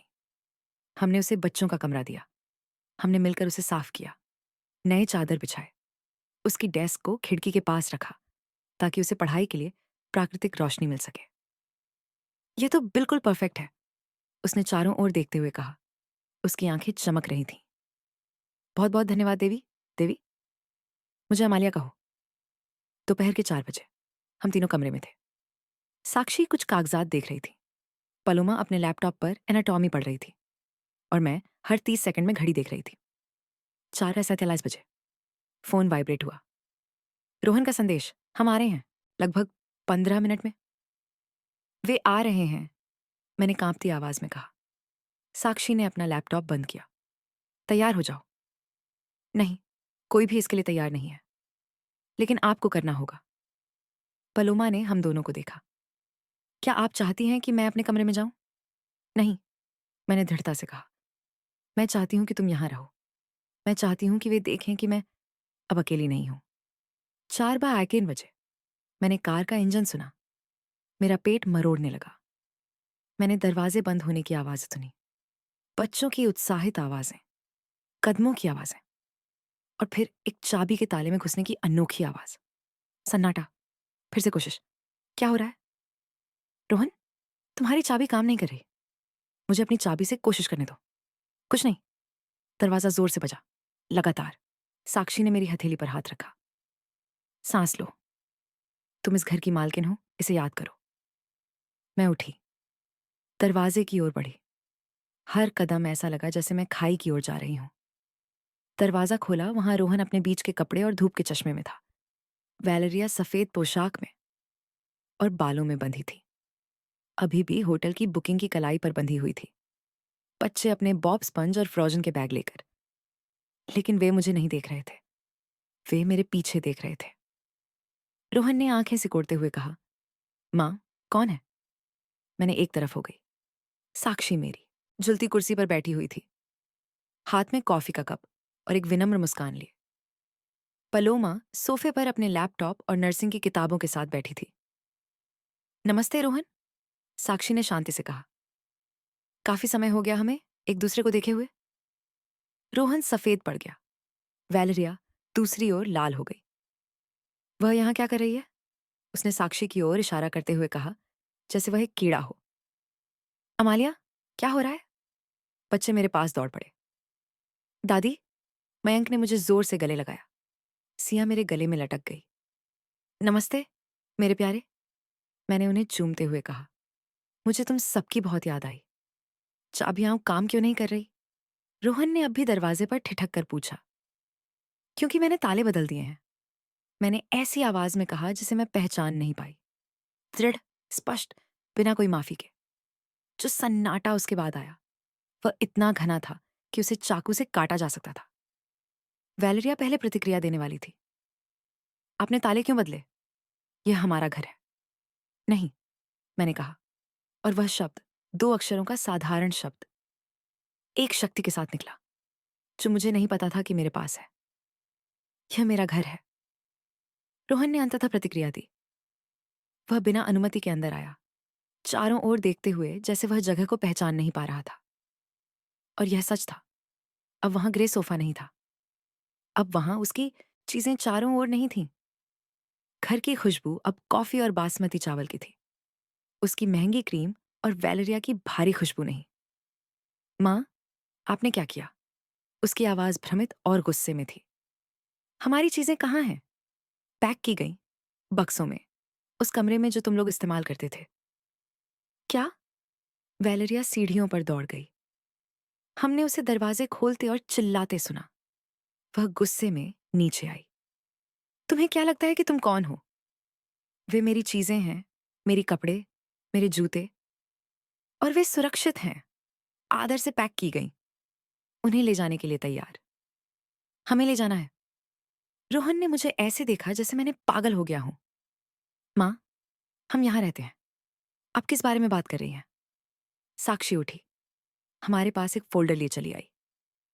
रोहन, मुझे तुम्हें समझाना है, मेरी बहन ने पेशेवर स्वर में कहा। यह घर तुम्हारी माँ के नाम पर है, केवल उनके नाम पर। तुम लोग यहाँ मौखिक अनुबंध के तहत रह रहे हो, बिना किसी अनुबंध के, बिना किराया दिए, बिना खर्चों में योगदान किए। प्रिया ने अपने हाथों से साक्षी की ओर इशारा करते हुए कहा। तुमने उसे फंसाया है। तुम हमेशा से हमें अलग करना चाहती थी। साक्षी ने जवाब दिया। किसी ने किसी को नहीं फंसाया, मैंने सिर्फ जी अवस्था की। रोहन ने अपनी आंखें खोली। 2 सालों तक मुझे अपने नौकर की तरह रखा गया, जैसे ये घर तुम्हारा है और मैं कोई मायने नहीं रखती। प्रिया ने कहा। हमने तुम्हें छत दी, तुम्हारा ख्याल रखा, साक्षी ने चिल्लाते हुए कहा। प्रिया का कंठ से निकला कड़वा हंसना उसे खुद भी चौंका गया। तुमने मुझे छत दी, साक्षी, यह मेरा घर है और तुमने यहां सब कुछ मुझसे छीन लिया है। सिया ने घबराते हुए अपने सामान इकट्ठा किया। मुझे माफ करें, शायद मुझे नहीं कहना चाहिए था। सिया, रुको, प्रिया ने कहा। उन्हें यह जानना चाहिए कि मैं अब अकेली नहीं हूं। रोहन ने उसे देखा। और तुम कौन हो? मैं सिया हूं, यहां एक कमरा किराए पर लिया है। साक्षी ने हंसते हुए कहा। किराए पर? मेरी सास अब होटल चला रही है? तुम्हारी सास ने अपना घर वापस लिया है। साक्षी ने सही किया। उन्हें इसके साथ जो करना है करने का पूरा हक है। रोहन ने धमकी दी। ये मामला यहीं खत्म नहीं होगा। माँ, क्या तुम इससे पछताओगी? प्रिया ने अपने बेटे के पास जाकर उसकी आंखों में देखा, वो आंखें जिन्हें उसने पैदा होने से देखा था, जो बड़े हुए, चमके और सपने देखे। रोहन, मैंने वो ईमेल देखे, उसने कहा। तुम और साक्षी मुझसे मजाक कर रहे हो, मेरी घर को अपनी कर्ज के लिए गिरवी रखने की योजना बना रहे हो। उसका चेहरा बिगड़ गया। माँ, तुम्हें कल तक उन्हें यहां से निकालना होगा। अगर तुम्हें और समय चाहिए तो हम बात कर सकते हैं, लेकिन वे यहां और नहीं रहेंगे, प्रिया ने कहा। साक्षी ने चिल्लाने के लिए मुंह खोला, लेकिन रोहन ने उसका हाथ खींच लिया। चलो? क्या मतलब चलो? उसने कहा। हमारे पास जाने के लिए कोई जगह नहीं है। हम कुछ ना कुछ ढूंढ लेंगे। चलो। बच्चे उसे आंसू भरी आंखों से देख रहे थे। दादी, क्या तुम हमें अब नहीं चाहती? उसने उनके सामने घुटने टेक दिया। मैं तुमसे बहुत प्यार करती हूँ। ये सब तुम्हारे लिए नहीं है और मैं तुमसे मिलती रहूंगी। ये वादा है। मयंक ने उसे मजबूती से गले लगाया। सिया, मैं यहां हूं। साक्षी ने बच्चों को उसके गले से खींच लिया। चलो बच्चे, तुम्हारी दादी अब ठीक नहीं है। उसने उन्हें जाते हुए देखा, कार में बैठते हुए, दूर जाते हुए। जब दरवाजा बंद हुआ, जब कार कोने पर से गायब हो गई, जब चुप्पी वापस आई, वह टूट गई। साक्षी ने उसे सहारा दिया जबकि वह रो रही थी। सिया ने एक गिलास पानी लाया। दोनों ने उसे तब तक समर्थन दिया जब तक उसका शरीर उन आंसुओं के साथ कांपता रहा जो उसने सालों से रोके रखे थे। तुमने इसे किया? साक्षी ने फुसफुसाते हुए कहा। प्रिया, तुमने यह किया। हालांकि उसके शरीर के हर इंच में दर्द था, हालांकि उसका दिल 1000 टुकड़ों में टूट गया था, उसने कुछ और महसूस किया, कुछ जो उसने बहुत समय से नहीं महसूस किया था। वह स्वतंत्र महसूस कर रही थी क्योंकि एक दरवाजा बंद करना दर्द देता है, लेकिन कभी-कभी यह एक खिड़की खोलने का एक अमात्र तरीका होता है। उस रात वह नहीं सोई। वह अपनी झूला कुर्सी पर बैठी रही, छत को देखती रही, हर घर की आवाज को सुनती रही जैसे यह पहली बार था जब वह यहां रह रही थी। साक्षी उसके साथ रह गई। उसने सोफे पर सोने का फैसला किया, हालांकि उसने मेहमान कक्ष की पेशकश की थी। तुम्हें पता होना चाहिए कि तुम अकेली नहीं हो, उसने कहा। सुबह 2 बजे उसका फोन वाइब्रेट हुआ। रोहन का संदेश आया। माँ, तुमने हमें ऐसा कैसे किया? हम बच्चों के साथ एक होटल में हैं। रात का 800 रुपए दे रहे हैं जो हमारे पास नहीं है। सब तुम्हारे स्वार्थ के कारण। उसके हाथ कांपने लगे। वह जवाब देना चाहती थी। वह माफी मांगना चाहती थी। उसे वापस बुलाना चाहती थी। लेकिन तब उसने ईमेल्स, हंसी और उस बेवकूफ शब्द को याद किया जो उस मजाकिया इमोजी के साथ लिखा गया था। उसने संदेश को बिना जवाब दिए मिटा दिया। 3 मिनट बाद एक और संदेश आया, इस बार साक्षी का। उम्मीद है तुम खुश हो प्रिया। तुमने अपने खुद के पोते पोतियों से छत छीन ली। ऐसा कौन सा दादी ऐसा करती है? तुम स्वार्थी और बुरी इंसान हो। रोहन तुम्हारी वजह से टूट गया है। उसने अपनी आंखें बंद की, गहरी सांस ली। उसने जवाब नहीं दिया, लेकिन संदेश आते रहे, एक के बाद एक, जैसे जहर की लहरें। सभी परिवार को पता चलेगा कि तुम सच में कौन हो। तुम अकेली रहोगी, पूरी तरह से अकेली, और तुम इसके लायक हो। बच्चे रो रहे हैं, पूछ रहे हैं कि उनकी दादी उन्हें क्यों नहीं चाहती। उसका आखिरी संदेश उसे तोड़ दिया। उसने अपना मुंह ढक लिया ताकि वह चिल्ला ना सके और साक्षी को जगाए, लेकिन वह जागी हुई थी। वह उसके पास बैठ गई और उसके हाथों से फोन ले लिया। बस, उसने दृढ़ता से कहा, यह भावनात्मक मैनिपुलेसी है और तुम उनके खेल में नहीं फंसोगी। लेकिन बच्चे, साक्षी, बच्चे ठीक रहेंगे। उनके पास माता पिता हैं जो इसे सुलझाना चाहिए। तुमने जो करना था वो कर दिया है। उस रात उसने संदेशों को ब्लॉक कर दिया। पहली बार उसने डिजिटल सीमाएं तय की। सोमवार का दिन धुंधला था। वह खुद को बिखरा हुआ महसूस कर रही थी। साक्षी को अपने कार्यालय जाना पड़ा, लेकिन सिया उसके साथ नाश्ते के दौरान रुकी। कैसा महसूस हो रहा है? उसने पूछा जब हम दोनों मीठे ब्रेड बांट रहे थे। जैसे मुझे अंदर से कुछ निकाल लिया गया हो, उसने स्वीकार किया। लेकिन हल्का भी महसूस कर रही हूं। मेरी माँ कहती थी कि कभी कभी सड़का हुआ हिस्सा निकालना पड़ता है ताकि स्वस्थ हिस्सा बढ़ सके। उसने उदासी से मुस्कुराया। तुम्हारी माँ बहुत समझदार थी। सुबह 11 बजे बेल बजी। इस बार रोहन नहीं था, यह उसकी चचेरी बहन बीटरिज थी। वह चिंता के साथ अंदर आई और सस्ते इत्र की गंध फैला दी। प्रिया, क्या हो रहा है? उसने बिना बुलाए अंदर आकर कहा। रोहन ने मुझे रोते हुए फोन किया। वह कहता है कि तुमने उसे निकाल दिया, कि तुम पागल हो गई हो, कि साक्षी तुम्हें फंसाने की कोशिश कर रही है। वहां थी, बदनामी का अभियान शुरू हो चुका था। उसने अपनी कहानी सुनाई। मैंने शांत स्वर में जवाब दिया, क्या तुम मेरी सुनना चाहोगी? प्रिया ने अपने हाथों को क्रॉस किया। मैंने उसे ईमेल दिखाए। मैंने वर्षों की अपमान, उधार लिया गया पैसा और न लौट आने की बात समझाई। घर को गिरवी रखने का योजना। जब मैं खत्म हुआ, प्रिया का चेहरा पीला पड़ गया। मुझे इसके बारे में कुछ पता नहीं था। किसी को नहीं पता था क्योंकि मैं चुप थी। लेकिन अब और नहीं। बस ज्यादा कुछ कहे बिना चली गई। लेकिन मैंने उसकी आंखों में संदेह देखा। यह अच्छा संकेत था। ये आखिरी मुलाकात नहीं थी। मंगलवार को मेरा दोस्त मयंक आया। बुधवार को 2 पड़ोसी चिंतित होकर आईं। सभी के पास वही कहानी थी। रोहन उन्हें फोन कर रहा था। रोते हुए कह रहा था कि मैं बुजुर्ग हो गई हूं। मुझे भटकाया जा रहा है। मेरी मानसिक स्थिति ठीक नहीं है। मैंने हर एक को दस्तावेज दिखाए। मैंने ईमेल को शांत लेकिन दृढ़ आवाज में समझाया। कुछ ने मुझ पर विश्वास किया। अन्य संदेह के साथ चले गए। लेकिन मैंने सच की बीज बो दी थी। गुरुवार को रोहन शाम 6 बजे, जैसे कि हमने तय किया था, आया। वह एक बान बान वाहन में आया। मैंने दरवाजा खोला। वह बहुत बुरा लग रहा था। उसकी आंखें सूजी हुई थीं। दाढ़ी बड़ी हुई थी। कपड़े झुर्रीदार थे। मां, उसने कमजोर आवाज में कहा, क्या तुम सच में यह करने जा रहे हो? यह हो चुका है। उसने 2 बन बान वालों के साथ घर में प्रवेश किया। उन्होंने बक्से उतारना शुरू किया। मैं लिविंग रूम में खड़ी होकर देख रही थी कि कैसे वे फर्नीचर निकाल रहे थे जो मैंने अपने पैसे से खरीदा था। कपड़े, बच्चों के खिलौने। साक्षी 1 घंटे बाद आई। उसने मुझसे एक बार भी नहीं देखा। सीधे अपने कमरे में गई और अपने सामान को जोर से निकालने लगी। मैंने दरवाजे के धड़धड़ाने और चीजों के गिरने की आवाज सुनी।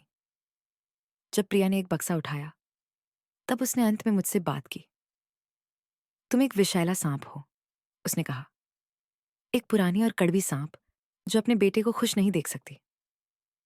मैंने गहरी सांस ली। मैं फंसने वाली नहीं थी। अगर यह तुम्हें बेहतर महसूस कराता है तो तुम ऐसा सोच सकती हो। ये वह नहीं जो मैं सोचती हूँ। ये वह है जो तुम हो। वह और करीब आई। और जब तुम अकेली इस घर में पड़े रहोगी, बिना किसी की देखभाल के, तुम पछताओगी। क्योंकि हम तुम्हारा परिवार थे और तुमने अपने घमंड के कारण हमें खो दिया। मैंने दृढ़ता से कहा, मैंने तुम्हें खोया क्योंकि तुम कभी मुझे परिवार की तरह नहीं देखी, केवल एक संसाधन की तरह। प्रिया जवाब देना चाहती थी, लेकिन रोहन ने उसे भुजा से खींच लिया।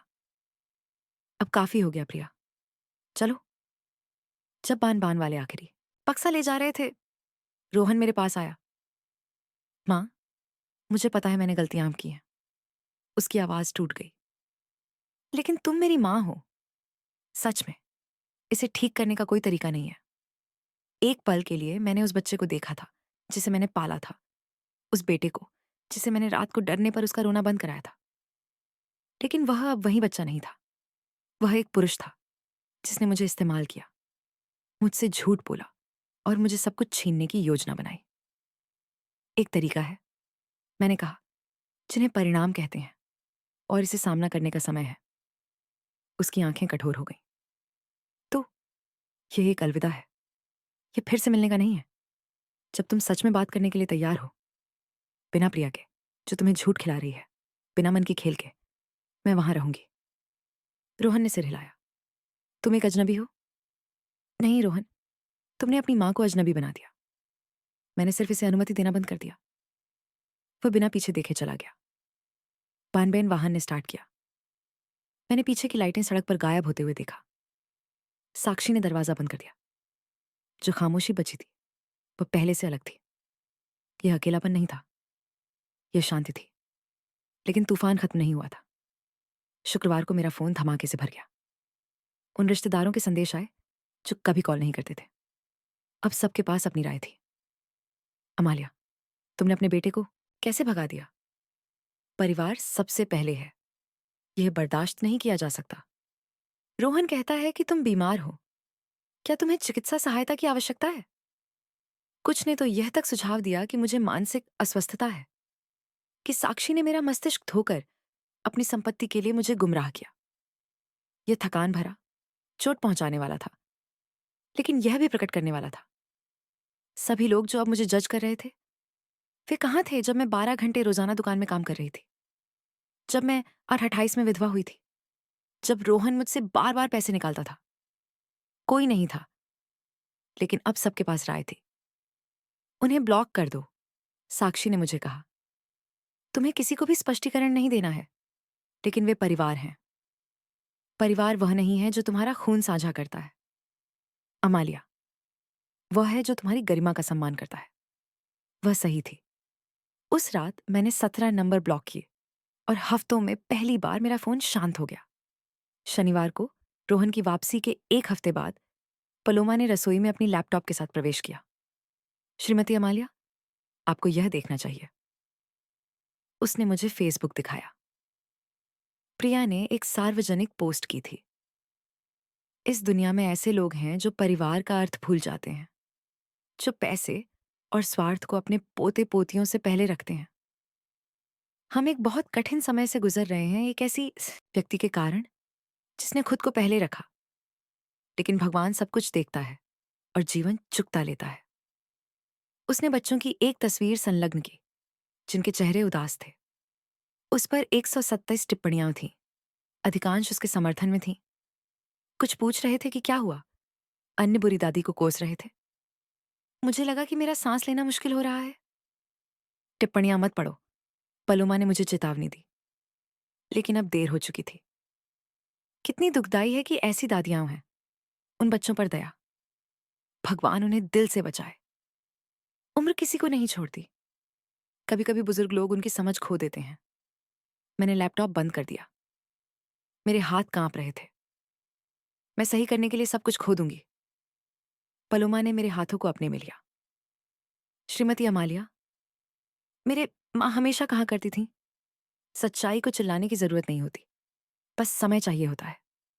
उन्हें समय दो। जो लोग सच में तुम्हें जानते हैं वे जान जाएंगे कि तुम कौन हो। उस रात मुझे एक अनपेक्षित संदेश मिला। यह मेरे पोते मयंक का था, रोहन के फोन से। दादी, मैं तुम्हें याद करता हूं। मैंने कुछ गलत किया है, इसलिए तुम अब हमें नहीं चाहती। मैं रो पड़ी। मैंने कई दिनों में इतनी तेजी से नहीं रोया था। मैंने तुरंत जवाब दिया, मेरे प्यारे मयंक, तुमने कुछ गलत नहीं किया। मैं तुमसे पूरे दिल से प्यार करती हूं और हमेशा तुम्हारी दादी रहूंगी। ये कभी नहीं बदलेगा। वयस्कों के बीच की बातें जटिल होती हैं, लेकिन मेरा तुमसे प्यार कभी जटिल नहीं होगा। ये हमेशा सरल, शुद्ध और हमेशा के लिए रहेगा। मैं तुमसे प्यार करती हूं मयंक। कोई जवाब नहीं आया।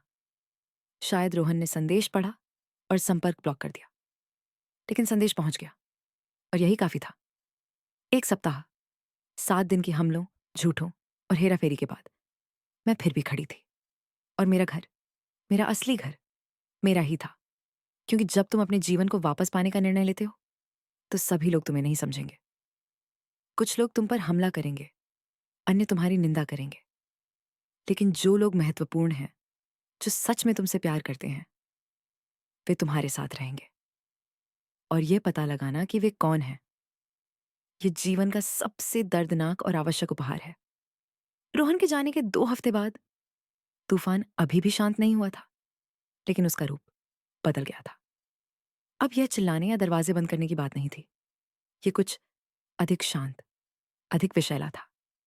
ये उन लोगों का मौन था जिन्होंने कॉल करना बंद कर दिया था। पड़ोसियों की चुप्पी जब मैं दुकान जाती थी।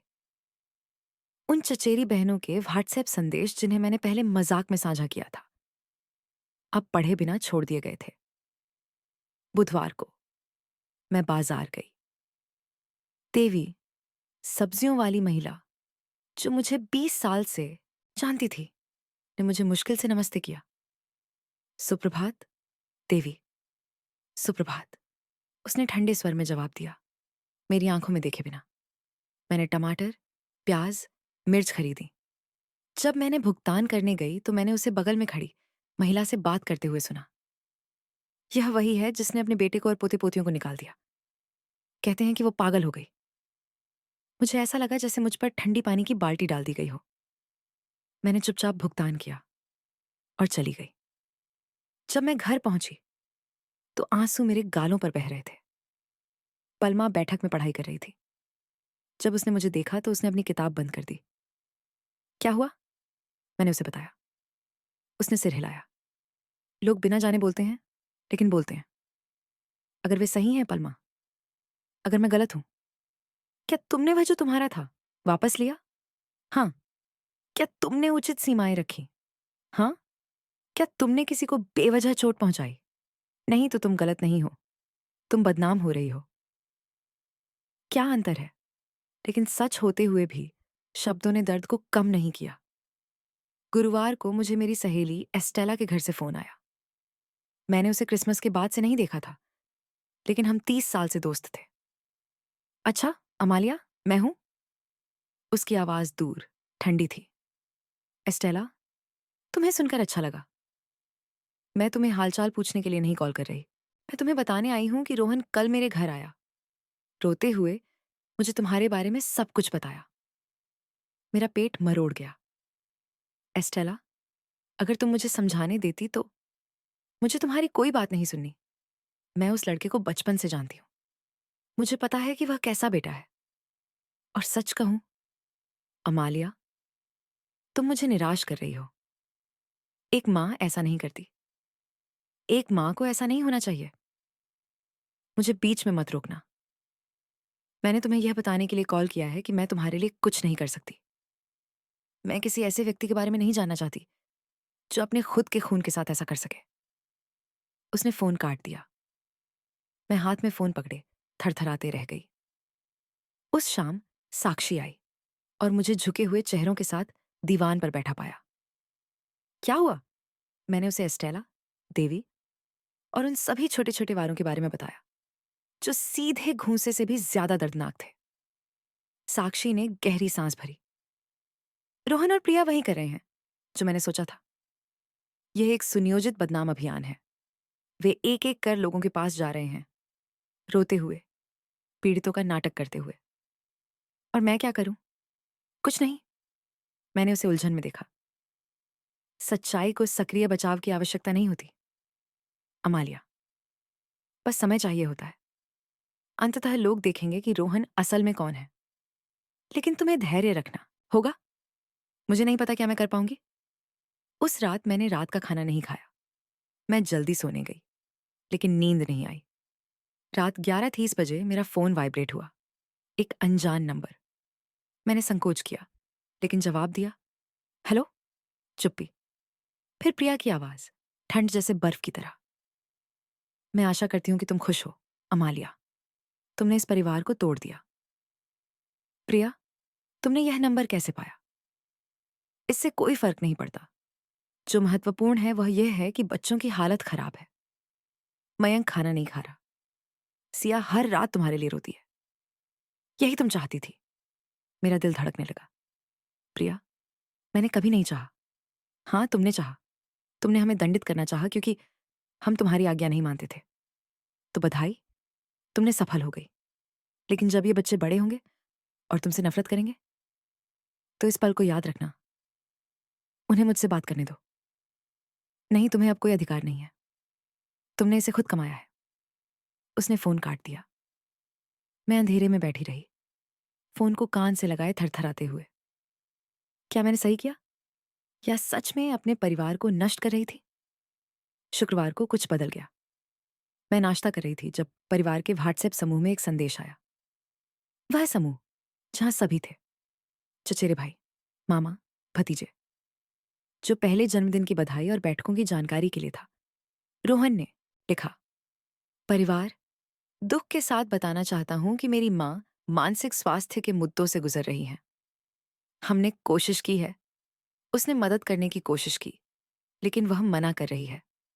अब वह अजनबियों के साथ रह रही है, जो कि साक्षी और एक अनजान किराएदार हैं।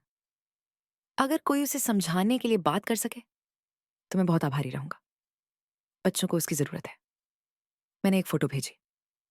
यह मेरी थी, जो मेरे घर के बाहर खिड़की से ली गई थी। मैं पजामे में थी, बाल बिखरे हुए, थकी थकी। उसने मुझे छिपकर देखा था। वह मेरी अनुमति के बिना मेरे घर आकर मुझे फोटो खींच चुकी थी। मुझे घृणा और आतंक का मिश्रण महसूस हुआ। संदेश आने शुरू हो गए। अरे गरीब अमालिया, बुढ़ापे में कितनी कठिनाई है। क्या हम कुछ कानूनी कदम नहीं उठा सकते? किसी डॉक्टर के पास ले चलें। रोहन, तुम हम पर विश्वास कर सकते हो। ये तुम्हारी माँ नहीं, ये बीमारी है। मैं सांस नहीं ले पा रही थी। मैंने फ़ोन उठाया और साक्षी को कॉल किया। जब उसने उठाया तो मैं सिर्फ इतना कह सकी, वे मुझे नष्ट कर रहे हैं। 20 मिनट बाद वह मेरे घर पर थी। मैंने उसे ग्रुप, संदेश और फ़ोटो दिखाए। उसके चेहरे पर एक ऐसी कठोरता आ गई जिसे मैंने पहले कभी नहीं देखा था।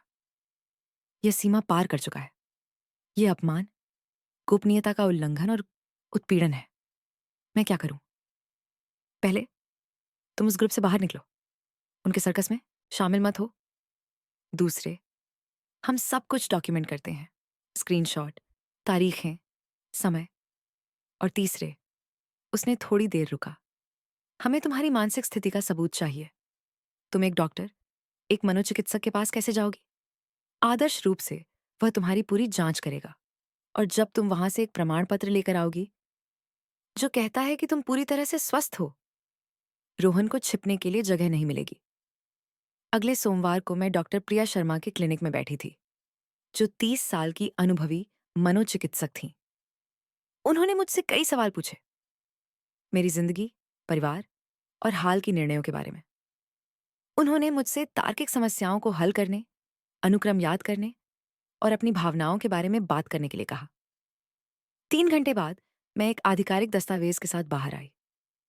रोगी अमालिया कोरटेज वेलेज, 66 वर्ष, मानसिक क्षमताओं में पूर्ण, स्मृति सुरक्षित, उचित तार्किक विचार और संपत्ति एवं जीवन के निर्णय लेने की पूरी क्षमता। कोई संज्ञानात्मक गिरावट, डिमेंशिया या मानसिक विकार नहीं पाया गया। वह अपनी मानसिक और कानूनी क्षमताओं का पूरा उपयोग कर रही है। जब मैंने यह साक्षी को दिखाया तो उसने मुस्कुराते हुए कहा, यह तो सोने के बराबर है। अमालिया। उस रात साक्षी ने मेरे परिवार के ग्रुप में मेरे अकाउंट से एक संदेश लिखा, लेकिन उसे उसने खुद लिखा। नमस्ते परिवार, मैं अमालिया हूं। मैंने हाल के संदेशों को दुख के साथ पढ़ा है। मुझे दुख है कि मुझ में अयोग्यता की बात की जा रही है, जबकि वास्तविकता बहुत अलग है। मैं हाल की मनोवैज्ञानिक जांच की रिपोर्ट संलग्न कर रही हूं, जो पुष्टि करती है कि मैं अपनी सभी क्षमताओं में हूं। मैंने अपनी संपत्ति के संबंध में जो निर्णय लिए हैं वे मेरे हैं, सचेत और न्याय संगत हैं। मैं सम्मान करती हूं कि हर किसी की अपनी राय हो सकती है, लेकिन मैं अपमानित नहीं होने दूंगी। मैं आपको सभी को शुभकामनाएं देती हूं। मैंने मेडिकल सर्टिफिकेट का पीडीएफ संलग्न किया। उसके बाद का सन्नाटा चौंकाने वाला था। कोई प्रतिक्रिया नहीं आई, लेकिन 3 लोग ग्रुप से बाहर चले गए, जिनमें रोहन भी था। बुधवार को कुछ अप्रत्याशित हुआ। मैं बगीचे में पानी दे रही थी जब एक कार मेरे घर के सामने रुकी। 2 व्यक्ति उतरे। वे मयंक और सिया थे। मैं उनकी ओर दौड़ी। बच्चों, तुम यहाँ क्या कर रहे हो? तुम्हारे माता पिता कहाँ हैं? मयंक, जो 12 साल का था, मुझसे बड़ा लग रहा था। हम भाग गए दादी। कैसे? पापा और मम्मी एक काम के लिए गए हैं। उन्होंने सिया को पड़ोसी के पास छोड़ दिया और मुझे अकेले घर पर छोड़ दिया, क्योंकि मैं बड़ा हो गया हूं। मैं सिया के पास गया और हमने एक उबर लिया। मेरे पास जन्मदिन से 340 रुपए थे। सिया मेरे पैरों से लिपट गई और रोने लगी। दादी, मुझे तुम्हारी याद आती है। तुम अब क्यों नहीं आती? मैं उनके सामने घुटने टेक कर रोने लगी। मेरे प्यारे, मैं तुम्हें हर पल याद करती हूँ। माँ कहती है कि तुम हमें नफरत करती हो, सिया ने टूटती आवाज में कहा। वह कहती है कि हम अब तुम्हारा परिवार नहीं है। ये झूठ है, एक बड़ा झूठ। तुम हमेशा मेरे परिवार रहोगे। मयंक ने मुझसे ऐसे देखा जैसे उसकी आंखें उसकी उम्र से कहीं ज्यादा बूढ़ी थीं। दादी, मैंने झगड़े सुने हैं। मैंने सुना जब माँ पापा से कह रही थी कि वह तुमसे पैसे निकालने वाली है। मैं पहले समझ नहीं पाई, लेकिन अब समझ गई मयंक। और मैंने भी सुना जब माँ ने पापा से कहा कि अगर वह उन्हें पैसे नहीं देगा तो वे सबको बताएंगे कि तुम पागल हो, ताकि तुम्हें अस्पताल में भर्ती कराया जा सके और वे घर पर कब्जा कर सकें। दुनिया थम गई। क्या तुम जो सुन चुके हो उस पर तुम्हें यकीन है? हाँ, यह लगभग 1 हफ्ते पहले हुआ। मैं अपने कमरे में था, लेकिन दरवाज़ा खुला था। उसी समय साक्षी वहाँ आई। वह रसोई में थी और सब कुछ सुन लिया था। मयंक ने नरम लेकिन दृढ़ आवाज़ में कहा, "क्या तुम जो कुछ अभी कहा, उसे दोबारा कह सकते हो? लेकिन इस बार रिकॉर्ड करके, ताकि तुम्हारी दादी सुरक्षित रहें।" बच्चा सहमत हो गया और वहाँ, मेरे घर के लिविंग रूम में, साक्षी के मोबाइल में एक वॉइस रिकॉर्डर के साथ मेरे 12 साल के पोते ने जो कुछ सुना था, सब बताया। जब वह खत्म हुआ, साक्षी ने रिकॉर्डर बंद कर दिया। "यह सब कुछ बदल देता है," उसने कहा। मैंने रोहन को कॉल किया। उसने तीसरी बार में उठाया। "बच्चे मेरे साथ हैं," मैंने कहा इससे पहले कि वह कुछ बोल पाता। "वे ठीक हैं, उन्हें लेने आओ।" मैंने कॉल काट दिया। आधा घंटा बाद रोहन और प्रिया गुस्से में आए। उन्होंने दरवाजे पर जोर से दस्तक दी। मैंने साक्षी के साथ दरवाजा खोला। "तुम्हें यहां उन्हें बिना हमारी अनुमति के रखने की हिम्मत कैसे हुई?" वह चिल्लाया। "प्रिया, वे अकेले आए," मैंने शांति से जवाब दिया। "क्योंकि तुमने उन्हें गलत तरीके से भटकाया?" "नहीं," मयंक ने मेरे पीछे से कहा। "क्योंकि हम अपनी दादी से मिलना चाहते थे, क्योंकि आप लोग हमें झूठ बोलते थे।" रोहन का चेहरा सफेद पड़ गया। "मयंक, चुप रहो। तुम नहीं जानते कि तुम क्या कह रहे हो।" "हाँ, मैं जानता हूं, सब कुछ जानता हूं।" उस बच्चे ने अपने पिता के सामने मजबूती से खड़े होकर, एक बहादुरी के साथ, जो मेरे दिल को तोड़ गई, कहा, "मुझे पता है कि आप दादी का घर छीनना चाहते थे, कि आप कहते थे कि वह पागल है, जबकि वह पागल नहीं है। और यह गलत है पिता, बहुत गलत है।" उसके बाद का सन्नाटा इतना भारी था कि यह दर्द देता था। प्रिया ने बच्चों को बांह से खींच लिया। "चलो, अभी चलते हैं।"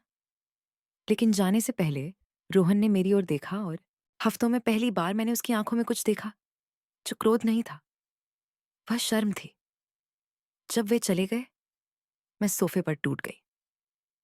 "देखा," साक्षी ने मेरे पास बैठते हुए कहा, "सच्चाई हमेशा अपना रास्ता ढूंढ लेती है, हमेशा।"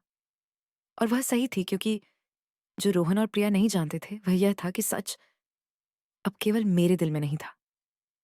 अब उसके पास आवाज थी, गवाह थे, सबूत थे, और वह सच देर सबेर अपनी कीमत चुकाएगा। क्योंकि तुम आधी दुनिया से झूठ बोल सकते हो, लेकिन कभी भी उस बच्चे से झूठ नहीं बोल सकते, जो तुम्हें सुन रहा था, जब तुम सोचते थे कि कोई नहीं सुन रहा। बच्चों की यात्रा के बाद के दिन अजीब थे, जैसे ब्रह्मांड ने पॉज बटन दबा दिया हो। रोहन ने फिर से कॉल नहीं किया। प्रिया ने जहर भरे संदेश भेजना बंद कर दिया। परिवार का समूह गहरा सन्नाटा में था, लेकिन मुझे पता था कि यह अंतिम तूफान से पहले की शांति थी। साक्षी मेरे घर में अधिक समय बिताने लगी, अपने लैपटॉप पर काम करते हुए। पलक अपने फाइनल परीक्षाओं की तैयारी कर रही थी, और मैं एक ऐसी दिनचर्या को पुनः प्राप्त करने की कोशिश कर रही थी, जो सालों से खो गई थी। मंगलवार की सुबह जब मैं कॉफी बना रही थी, साक्षी एक मोटी फाइल के साथ रसोई में आई। "अमालिया, मुझे लगता है तुम्हें यह देखना चाहिए।" मैंने बैठकर उसका इंतजार किया। उसने दस्तावेजों को ऐसे फैलाया जैसे यह वकीलों की फिल्म का दृश्य हो। मैंने रोहन और प्रिया के बिजनेस के बारे में सब कुछ खोजना शुरू किया, जो कथित तौर पर उन्हें अमीर बनाने वाला था, और वह अस्तित्व में नहीं है। ठीक है, वह एक समय में था। यह एक मल्टी लेवल मार्केटिंग कंपनी थी, जो तुम्हें करोड़ों कमाने का वादा करती थी। चमत्कारिक उत्पाद बेचने का, एक क्लासिक पिरामिड स्कीम। मेरे पेट में एक गहरा खिंचाव महसूस हुआ। उन्होंने कुल 4 80 हज़ार रुपए डाले, तुम्हारे मेरे कर्ज से, जो उन्होंने कभी नहीं चुकाए, क्रेडिट कार्ड से, सब कुछ। और उस पैसे का क्या हुआ? वह गायब हो गया। कंपनी 8 महीने पहले बंद हो गई। मालिक सब कुछ लेकर पनामा भाग गए। रोहन और प्रिया ने हर पैसा खो दिया। मैंने अपने हाथ से मुंह ढक लिया। "लेकिन और भी है," साक्षी ने जारी रखा। "मैंने उनकी कर्जों की जांच की। वे 3 अलग-अलग क्रेडिट कार्ड पर 3 40 हज़ार रुपए के कर्जदार हैं। वे नकारात्मक क्रेडिट रिपोर्ट में हैं। वे 5 हज़ार रुपए का कर्ज भी नहीं ले सकते।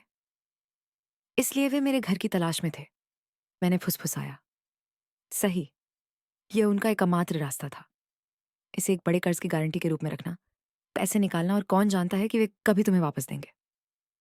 मैंने कागजात देखे, लाल नंबर, वसूली के स्टैम्प, कानूनी नोटिस। तुमने ये सब कैसे पाया? मेरे कुछ संपर्क हैं। और उसने एक पल तक रुका। रोहन ने 3 महीने पहले तुम्हारे घर को गारंटी के रूप में रखने की कोशिश की थी, तुम्हारे बिना हस्ताक्षर के। उसने एक पावर ऑफ अटॉर्नी की जालसाजी की। दुनिया रुक गई। क्या? नोटरी ने इसे पकड़ लिया। उसने कहा कि तुम्हें व्यक्तिगत रूप से आना होगा। रोहन ने कहा कि तुम बीमार हो, कि तुम हिल नहीं सकती। नोटरी ने तुम्हें बिना देखे आगे बढ़ने से मना कर दिया। इसलिए बाद में उन्होंने तुम्हें दस्तखत करने के लिए मनाने की कोशिश की। मैं दस्तखत करने वाली थी, मैंने खोखली आवाज में कहा। अगर मैंने वे ईमेल नहीं पाए होते तो मैं दस्तखत कर देती। मुझे पता है, इसलिए हम यहां हैं। साक्षी ने फाइल बंद कर दी। अमालिया, इसके साथ हम 2 चीजें कर सकते हैं। एक, धोखाधड़ी के प्रयास पर आपराधिक शिकायत दर्ज कराना। रोहन निश्चित रूप से जेल जाएगा। 2, इसे सुरक्षा के रूप में उपयोग करना। अगर वे तुम्हारे खिलाफ कुछ भी करने की कोशिश करते हैं, कानूनी या सार्वजनिक रूप से, हम सब कुछ दिखाते हैं और वे खुद ही डूब जाएंगे। मैं नहीं चाहती कि वह जेल जाए, मैंने कहा। मुझे पता है, लेकिन तुम्हें आने वाले समय के लिए तैयार रहना होगा। क्या आने वाला है? साक्षी ने गहरी सांस ली। निराशा। जब लोग किसी रास्ते से बाहर नहीं निकलते तो वे भयानक चीजें करते हैं। मैंने उसकी बातें उस दिन तक नहीं समझी। उस दिन पलक विश्वविद्यालय से दौड़ती हुई आई। वह पीली थी। मैडम अमालिया, आपको यह देखना चाहिए। उसने अपना मोबाइल फोन दिखाया। फेसबुक पर एक कॉलोनी के समूह में किसी ने एक लंबा टेक्स्ट पोस्ट किया था। यह प्रिया था। प्रिय पड़ोसियों और दोस्तों, मेरा परिवार एक भयानक समय से गुजर रहा है। मेरी सास, जिसे हम वर्षों से प्यार करते और देखभाल करते हैं, ने हमें भयानक चीजों का आरोप लगाया है जो सच नहीं है। उसने हमें अपने घर से निकाल दिया, जो हमारा भी घर था, मेरे बच्चों को बिना छत के छोड़कर। यह सब एक मैनिपुलेटिव बहन के कारण हुआ, जिसने उसे यकीन दिलाया कि हम बुरे हैं।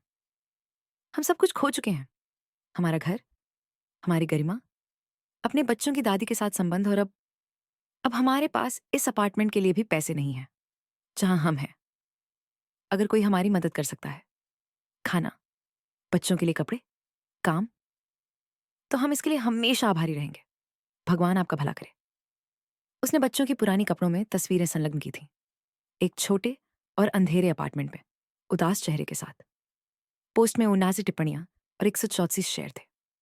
क्या भयावह है। बुजुर्ग कभी कभी सहानुभूति खो देते हैं। मैं उन्हें कपड़े दान कर सकती हूँ, मुझे संदेश भेजें। बेचारे बच्चे, उन्हें यह नहीं मिलना चाहिए। क्या किसी के पास उस महिला का संपर्क है? हमें उसके साथ बात करनी चाहिए। मुझे लगा जैसे मैं डूब रही हूं। वे ऐसा कर रहे हैं। यह एक सार्वजनिक दया की मुहिम है, साक्षी ने कहा जब मैंने उसे यह दिखाया। और बुरा यह है कि वे अप्रत्यक्ष रूप से पैसे मांग रहे हैं। यह तो भावनात्मक हेरफेरी की चरम सीमा है। मैं क्या करूं? जवाब दूं? स्पष्टीकरण दूं? नहीं, क्योंकि अगर तुम जवाब दोगी तो वे तुम्हें बेताब समझेंगे। अगर तुम स्पष्ट करोगी तो वे तुम्हें निर्दयी कहेंगे। यह एक जाल है।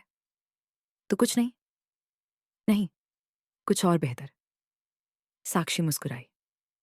सच, लेकिन तुम्हारी जुबान से नहीं, बल्कि दूसरों की आवाजों से। मुझे तब समझ में आया जब उसने कॉल करना शुरू किया। सबसे पहले उसने देवी को फोन किया, जो मेरी पुरानी ग्राहक थी। उसने सब कुछ समझाया। देवी, बिना मेरी जानकारी के, ने प्रिया की पोस्ट पर एक टिप्पणी लिखी। मैं अमालिया को 25 साल से जानती हूँ। वह सबसे मेहनती, ईमानदार और उदार महिला है जिसे मैंने देखा है। अगर उसने वह निर्णय लिया है तो उसके पास बहुत ठोस कारण रहे होंगे। एक ही संस्करण से मत बहकना। फिर रमेश, अमालिया ने मेरा व्यवसाय तब बचाया जब कोई और मेरी मदद नहीं कर रहा था। वह एक वचन के पक्की और दिल की महिला है। आप जो पढ़ते हैं उस पर विश्वास मत करो। फिर मास्टर सिल्विया, जिसने मेरी दुकान से 15 वर्षों तक स्कूल का सामान खरीदा। मैं इस परिवार को जानती हूँ और अमालिया को भी। इस कहानी में और भी बहुत कुछ है जो वे बता नहीं रहे हैं। इसलिए निर्णय लेने से पहले सोच समझ लो। एक के बाद एक मेरे पुराने ग्राहक, लोग जो मुझे याद भी नहीं थे, मेरी रक्षा करने लगे। न तो आक्रमण के साथ, न ही हिंसा के साथ, केवल यह बताते हुए कि मैं वास्तव में कौन हूं। शुक्रवार तक प्रिया की पोस्ट का स्वर पूरी तरह से बदल गया था। नई टिप्पणियां सतर्क थीं। कुछ ने तो उसकी कहानी पर सवाल उठाए। ऐसा लगता है कि इस कहानी के दो पहलू हैं। अगर इतने लोग उस महिला के बारे में अच्छी बातें कह रहे हैं, तो कुछ तो गड़बड़ है। वे जो कहते हैं, उसके सबूत क्यों नहीं दिखाते? प्रिया ने उसी रात पोस्ट हटा दी। शनिवार, 3 हफ्ते बाद जब सब कुछ शुरू हुआ, मुझे एक अप्रत्याशित कॉल मिली। आपसे बात कर रही हूँ, फर्नांडा, बैंक से। जी, बताइए। मैं आपको सूचित करना चाहती थी कि किसी ने आपकी पुरानी खाता में एक्सेस करने का प्रयास किया है, जिसे हमने बंद कर दिया था। उन्होंने पुराने पासवर्ड का इस्तेमाल किया और सुरक्षा प्रश्नों के सही उत्तर दिए। कौन? मैं आपको यह जानकारी फोन पर नहीं दे सकती, लेकिन प्रयास को ब्लॉक कर दिया गया था। बस आपको यह पता होना चाहिए कि किसी के पास आपकी संवेदनशील जानकारी है। कृपया अपने सभी पासवर्ड बदलें। मैंने हाथों में कांपते हुए फोन रखा। रोहन ने मुझसे चोरी करने की कोशिश की थी। साक्षी आधे घंटे बाद आई। मैंने उसे बताया। उसकी अभिव्यक्ति कठोर हो गई। अब बस करो, ये खत्म होना चाहिए। कैसे? सच्चाई के साथ, आमने सामने। उस रात साक्षी ने एक संदेश लिखा। उसने मेरे फोन से रोहन के फोन पर भेजा। रोहन, हमें बात करनी है। हम तीनों, तुम, प्रिया और मैं, बिना बच्चों के, बिना किसी तीसरे के, सोमवार सुबह 10 बजे मेरे घर। अगर तुम नहीं आए, तो मैं अपने पास जो कुछ भी है, उसके साथ कानूनी कार्रवाई करूंगी। निर्णय तुम्हारा है। जवाब 5 मिनट में आया। हम वहीं होंगे। रविवार मेरे जीवन का सबसे लंबा दिन था। मैं सो नहीं सकी, खा नहीं सकी, केवल घर में चलती रही। जो कुछ भी मुझे कहना था, उसे अपने मन में दोहराती रही। पलोमा ने मुझे टीला का चाय बनाया।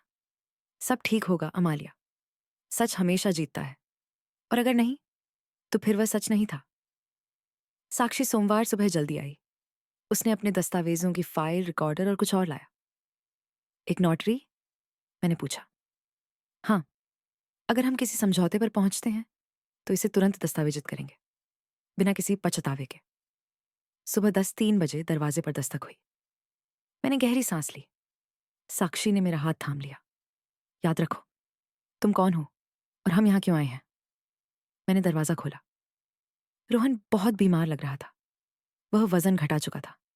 उसकी आंखों के नीचे गहरे घेरे थे। कपड़े भी फटे हुए थे। प्रिया ठीक से तैयार होकर, मेकअप करके, कठोर अभिव्यक्ति के साथ आई। वे बिना नमस्ते कहे अंदर आए। हम लिविंग रूम में बैठे। नोटरी खाने के कमरे में, बिन बोले, पर मौजूद था। पहले 30 सेकंड तक कोई नहीं बोला। अंततः रोहन ने चुप्पी तोड़ी।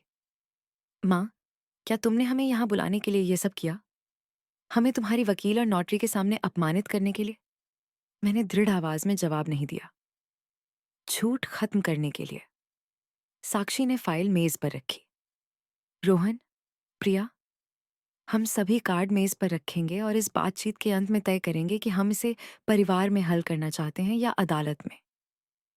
और इस तरह सुबह की धूप खिड़कियों से आती रही और हमने हर झूठ, हर धोखा, हर रहस्य को उजागर करना शुरू किया, जिसने इस परिवार को विषाक्त बना दिया था। और भले ही यह एक कांटे को हड्डी से निकालने जैसा दर्दनाक था, यह ठीक होने का एकमात्र तरीका था। क्योंकि सच निर्दयी नहीं है, झूठ निर्दयी है। सच तब तक दर्द देता है जब तक तुम उसे लंबे समय तक टालते नहीं हो। साक्षी ने फाइल को धीरे धीरे खोला, जैसे वह एक बम को निष्क्रिय कर रही हो। आइए शुरुआत करते हैं, उसने पेशेवर लेकिन निर्दयी आवाज में कहा। रोहन, 15 साल पहले तुमने अपनी चाची से 120,000 रुपए उधार लिए थे। तुमने कभी नहीं लौटाए। रोहन ने मुंह खोला, लेकिन साक्षी ने हाथ उठाया। फिर तुम्हारी माँ ने तुम्हें अपने अपार्टमेंट के लिए 180,000 रुपए दिए। तुमने वादा किया कि तुम इसे लौटाओगे। तुमने नहीं किया। फिर शादी के लिए 85,000 और व्यवसाय के लिए अन्य 50,000। कुल मिलाकर तुम्हारी माँ ने तुम्हें नकद में जो दिया, वह 547,000 रुपए है।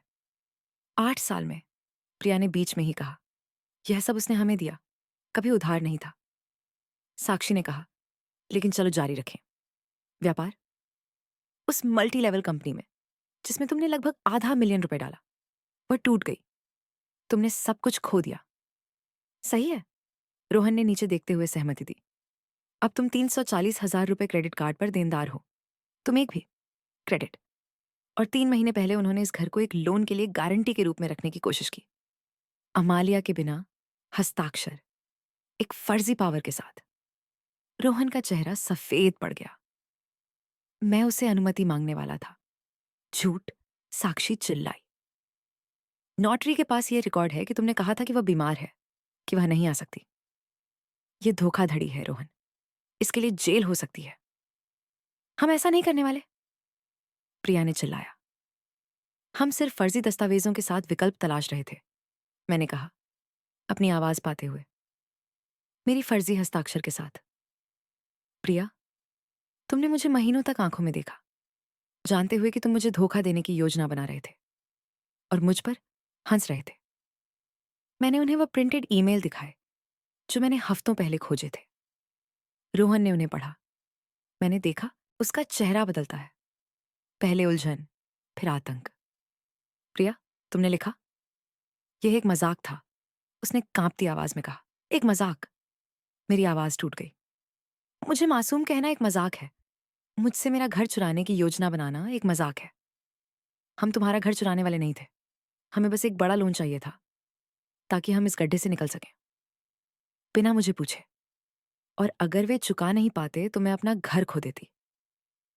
उसके बाद का सन्नाटा इतना घना था कि सांस लेना मुश्किल था। साक्षी ने निरंतरता से कहा। फिर बदनामी का अभियान शुरू होगा। परिवार को बताना कि अमालिया बीमार है। बिना अनुमति के ली गई तस्वीर। फेसबुक पर दया और पैसे की मांग करने वाले पोस्ट और पिछले शुक्रवार को उसके बैंक खाते में घुसने की कोशिश। रोहन ने अचानक सिर उठाया। क्या? मैंने नहीं। प्रिया ने दूसरी तरफ देखा। तुमने किया? रोहन ने अपनी पत्नी से कहा, एक आवाज में जिसे मैंने पहले कभी नहीं सुना था। ठंडी, टूटी हुई। हमें पैसे की जरूरत थी। हमें अपार्टमेंट से निकाल दिया जाएगा और इसीलिए तुम मेरी मां को लूटने जा रही थी। तुम्हारी मां के पास पैसे हैं और हमारे पास कुछ नहीं, क्योंकि हमने सब कुछ तुम्हारी बेवकूफियों में खो दिया। रोहन कांपते हुए खड़ा हो गया। मल्टी लेवल मार्केटिंग का विचार तुम्हारा था। हम अमीर बनने वाले थे। तुम कहते थे हमें बस शुरुआती निवेश की जरूरत थी। मैंने तुम्हें विश्वास किया और अब हम तुम्हारी गलती की वजह से बर्बाद हो गए हैं। मुझे सारी गलती मत दो। तुम भी आसान पैसे चाहती थी, लेकिन मैं अपनी मां को लूटना नहीं चाहता था। यह तुम्हारा विचार था। प्रिया ने उसे घृणा से देखा और उस पल मैंने कुछ ऐसा देखा जो मैंने कभी नहीं सोचा था। रोहन चुन रहा था। वह मेरी ओर मुड़ा। उसकी आंखों में आंसू थे। मां, मुझे खेद है। रोहन, नहीं, मुझे कहने दो कृपया। वह मेरे सामने घुटने के बल बैठ गया। सच में घुटने के बल। मैं दुनिया का सबसे खराब बेटा रहा हूं। मैंने तुम्हें इस्तेमाल किया, तुम्हें झूठ बोला, तुम्हें लूटा। मैंने उसे तुम्हारे साथ कचरे की तरह बर्ताव करने दिया, और सब कुछ क्योंकि अपने खुद के असफलताओं का सामना करना आसान था। उसके चेहरे से आंसू बह रहे थे। मुझे अपने आप पर शर्म आती है, जो मैंने तुम्हारे साथ किया, जो मैंने सहन किया। और अगर तुम मुझे कभी माफ नहीं करती तो मैं समझता हूं, लेकिन मुझे चाहिए कि तुम जानो कि मैं तुम्हें प्यार करता हूं, और आखिरकार समझता हूं कि तुमने मेरे लिए क्या बलिदान दिया और मैंने इसे बर्बाद कर दिया। सब कुछ। प्रिया खड़ी हो गई। क्या तुम सच में ऐसे गिरोगे? हाँ, रोहन ने उसे देखे बिना कहा, क्योंकि वह इसके लायक है। और तुम और मुझे गंभीर मदद की जरूरत है। हम इस तरह नहीं चल सकते। अगर तुम सोचती हो कि मैंने तलाक ले लिया, रोहन ने साधारणता से कहा। प्रिया ठिठक गई। क्या? आज सुबह आने से पहले मैंने एक वकील से बात की। मैं और नहीं सह सकता प्रिया। ये शादी नहीं है। ये एक विषाक्त साझेदारी है जो हम सबको मार रही है। उसने उसे शुद्ध घृणा से देखा। उसने अपना बैग उठाया। तुम इस पर पछताओगी रोहन। मैं पहले से ही कई चीजों पर पछता रहा हूं। यह एक और नहीं होगी। प्रिया ने दरवाजा बंद कर दिया। उसका महंगा परफ्यूम हवा में तैर गया। लेकिन वह वहां नहीं थी। नौटरी चुपचाप रसोई में चला गया। साक्षी ने फोल्डर बंद किया। रोहन ने कहा, मेरी बहन, एक नरम आवाज में। अब तुम क्या करने वाले हो? नहीं जानता, उसने स्वीकार किया। नौकरी खोजूंगा। असली, अजीब स्कीम नहीं। एक छोटा सा अपार्टमेंट लूंगा जिसे मैं चुका सकता हूं, और अपने बच्चों के लिए एक बेहतर पिता बनने की कोशिश करूंगा। और अगर मेरी माँ मुझे माफ करे तो एक बेहतर बेटा। उसने मुझे देखा बिना मांग किए। क्या तुम सच में तलाक ले रहे हो? मैंने पूछा। हाँ। 2 हफ्ते पहले मैंने जान लिया था कि मुझे ऐसा करना चाहिए, लेकिन मैं डरा हुआ था। आज मैंने नहीं उठाया। मैं उसकी ओर बढ़ा। वह एक झटका सा खड़ा हो गया, जैसे वह एक झटका की उम्मीद कर रहा हो। मैंने उसे गले लगाया। वह मेरे हाथों में टूट गया, रोते हुए जैसे वह बचपन में कभी नहीं रोया था। मुझे माफ कर दो माँ। मुझे माफ कर दो। मुझे माफ कर दो। मैंने उसके कान में फुसफुसाया। मैं तुम्हें माफ करती हूँ बेटे, लेकिन माफ करना मतलब भूलना नहीं, और फिर से वही होना नहीं है। अगर तुम फिर से मेरा बेटा बनना चाहते हो तो तुम्हें हर दिन कार्यों के साथ इसे बनाना होगा, समझे? हाँ। और मैं सख्त सीमाएं रखूंगी। मैं तुम्हें और पैसे नहीं दूंगी। तुम यहां नहीं रहोगे। मैं तुम्हें प्यार करूंगी, लेकिन मैं अपनी भी देखभाल करूंगी। मैं समझती हूं तुम इसके लायक हो। हम ऐसे ही गले मिले, जबकि साक्षी दूर से एक उदास मुस्कान के साथ देख रही थी। अगले महीने अजीब थे, अलग। रोहन ने एक हार्डवेयर स्टोर में मैनेजर के रूप में काम पाया। ये ग्लैमरस नहीं था, लेकिन 14,000 रुपये महीने का भुगतान करता था। उसने एक छोटे लेकिन योग्य एक बेडरूम अपार्टमेंट किराए पर लिया। बच्चे हर 15 दिन में मुझसे मिलने आने लगे। साक्षी ने कानूनी सहअस्तित्व का एक समझौता तैयार किया, स्पष्ट, निर्धारित समय के साथ। पहली बार जब वे सब कुछ के बाद आए, सिया ने मुझे गले लगाया और 10 मिनट तक नहीं छोड़ा। मैं तुम्हें बहुत याद करती थी दादी।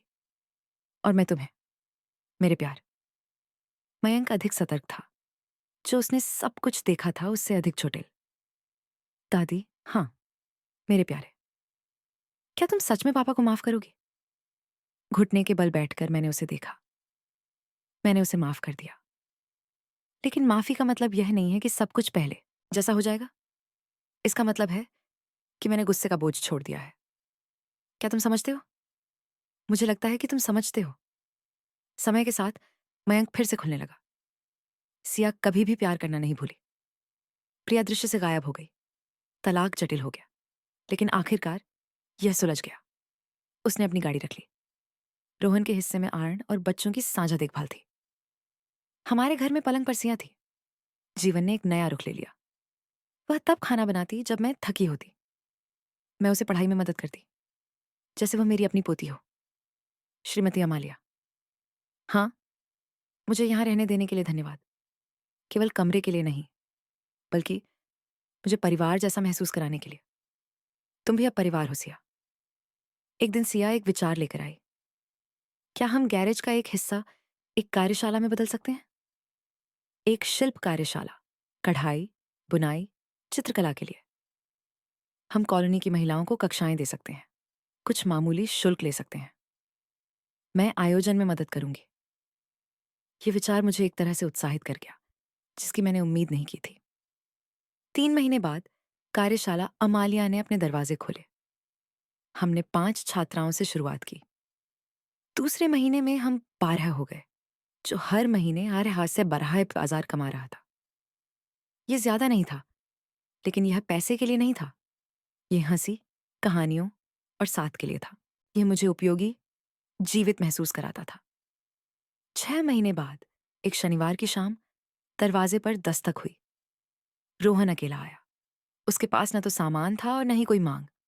उसके हाथ में एक लैवेंडर का पौधा था।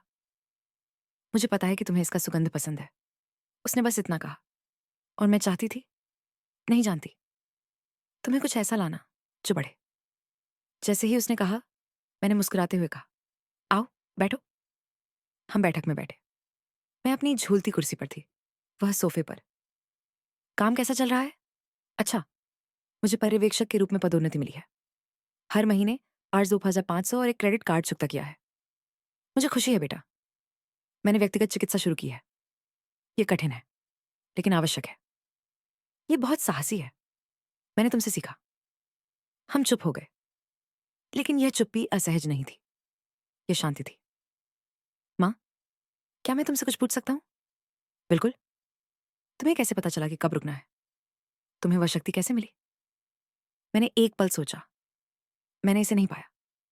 यह हमेशा वहां था, बस वर्षों के डर, अपराधबोध और संतोष की आवश्यकता के नीचे दबा हुआ था। लेकिन जब मैंने अंततः इसे बाहर निकाला, तो मुझे एहसास हुआ कि मैं कभी कमजोर नहीं थी, बस सोई हुई थी। रोहन ने आंखों में आंसू लिए सिर हिलाया। मैं अपने जीवन का बाकी हिस्सा तुम्हें मुआवजा देने में बिताने जा रहा हूं। मैंने दृढ़ता से नहीं कहा, लेकिन प्यार, तुम अपने जीवन का बाकी हिस्सा अपनी बेहतरीन संस्करण बनने में बिताओगे। मेरे लिए नहीं, बल्कि तुम्हारे लिए, तुम्हारे बच्चों के लिए। यही मुआवजा मुझे चाहिए। वह उठकर जाने लगा। दरवाजे पर पलटा। मैं तुम्हें प्यार करता हूं मां, और मैं तुम्हें बेटा, हमेशा। उस रात मैं अपनी झूलती कुर्सी पर बैठी। साक्षी मेरे पास आई थी और सोफे पर शराब पी रही थी।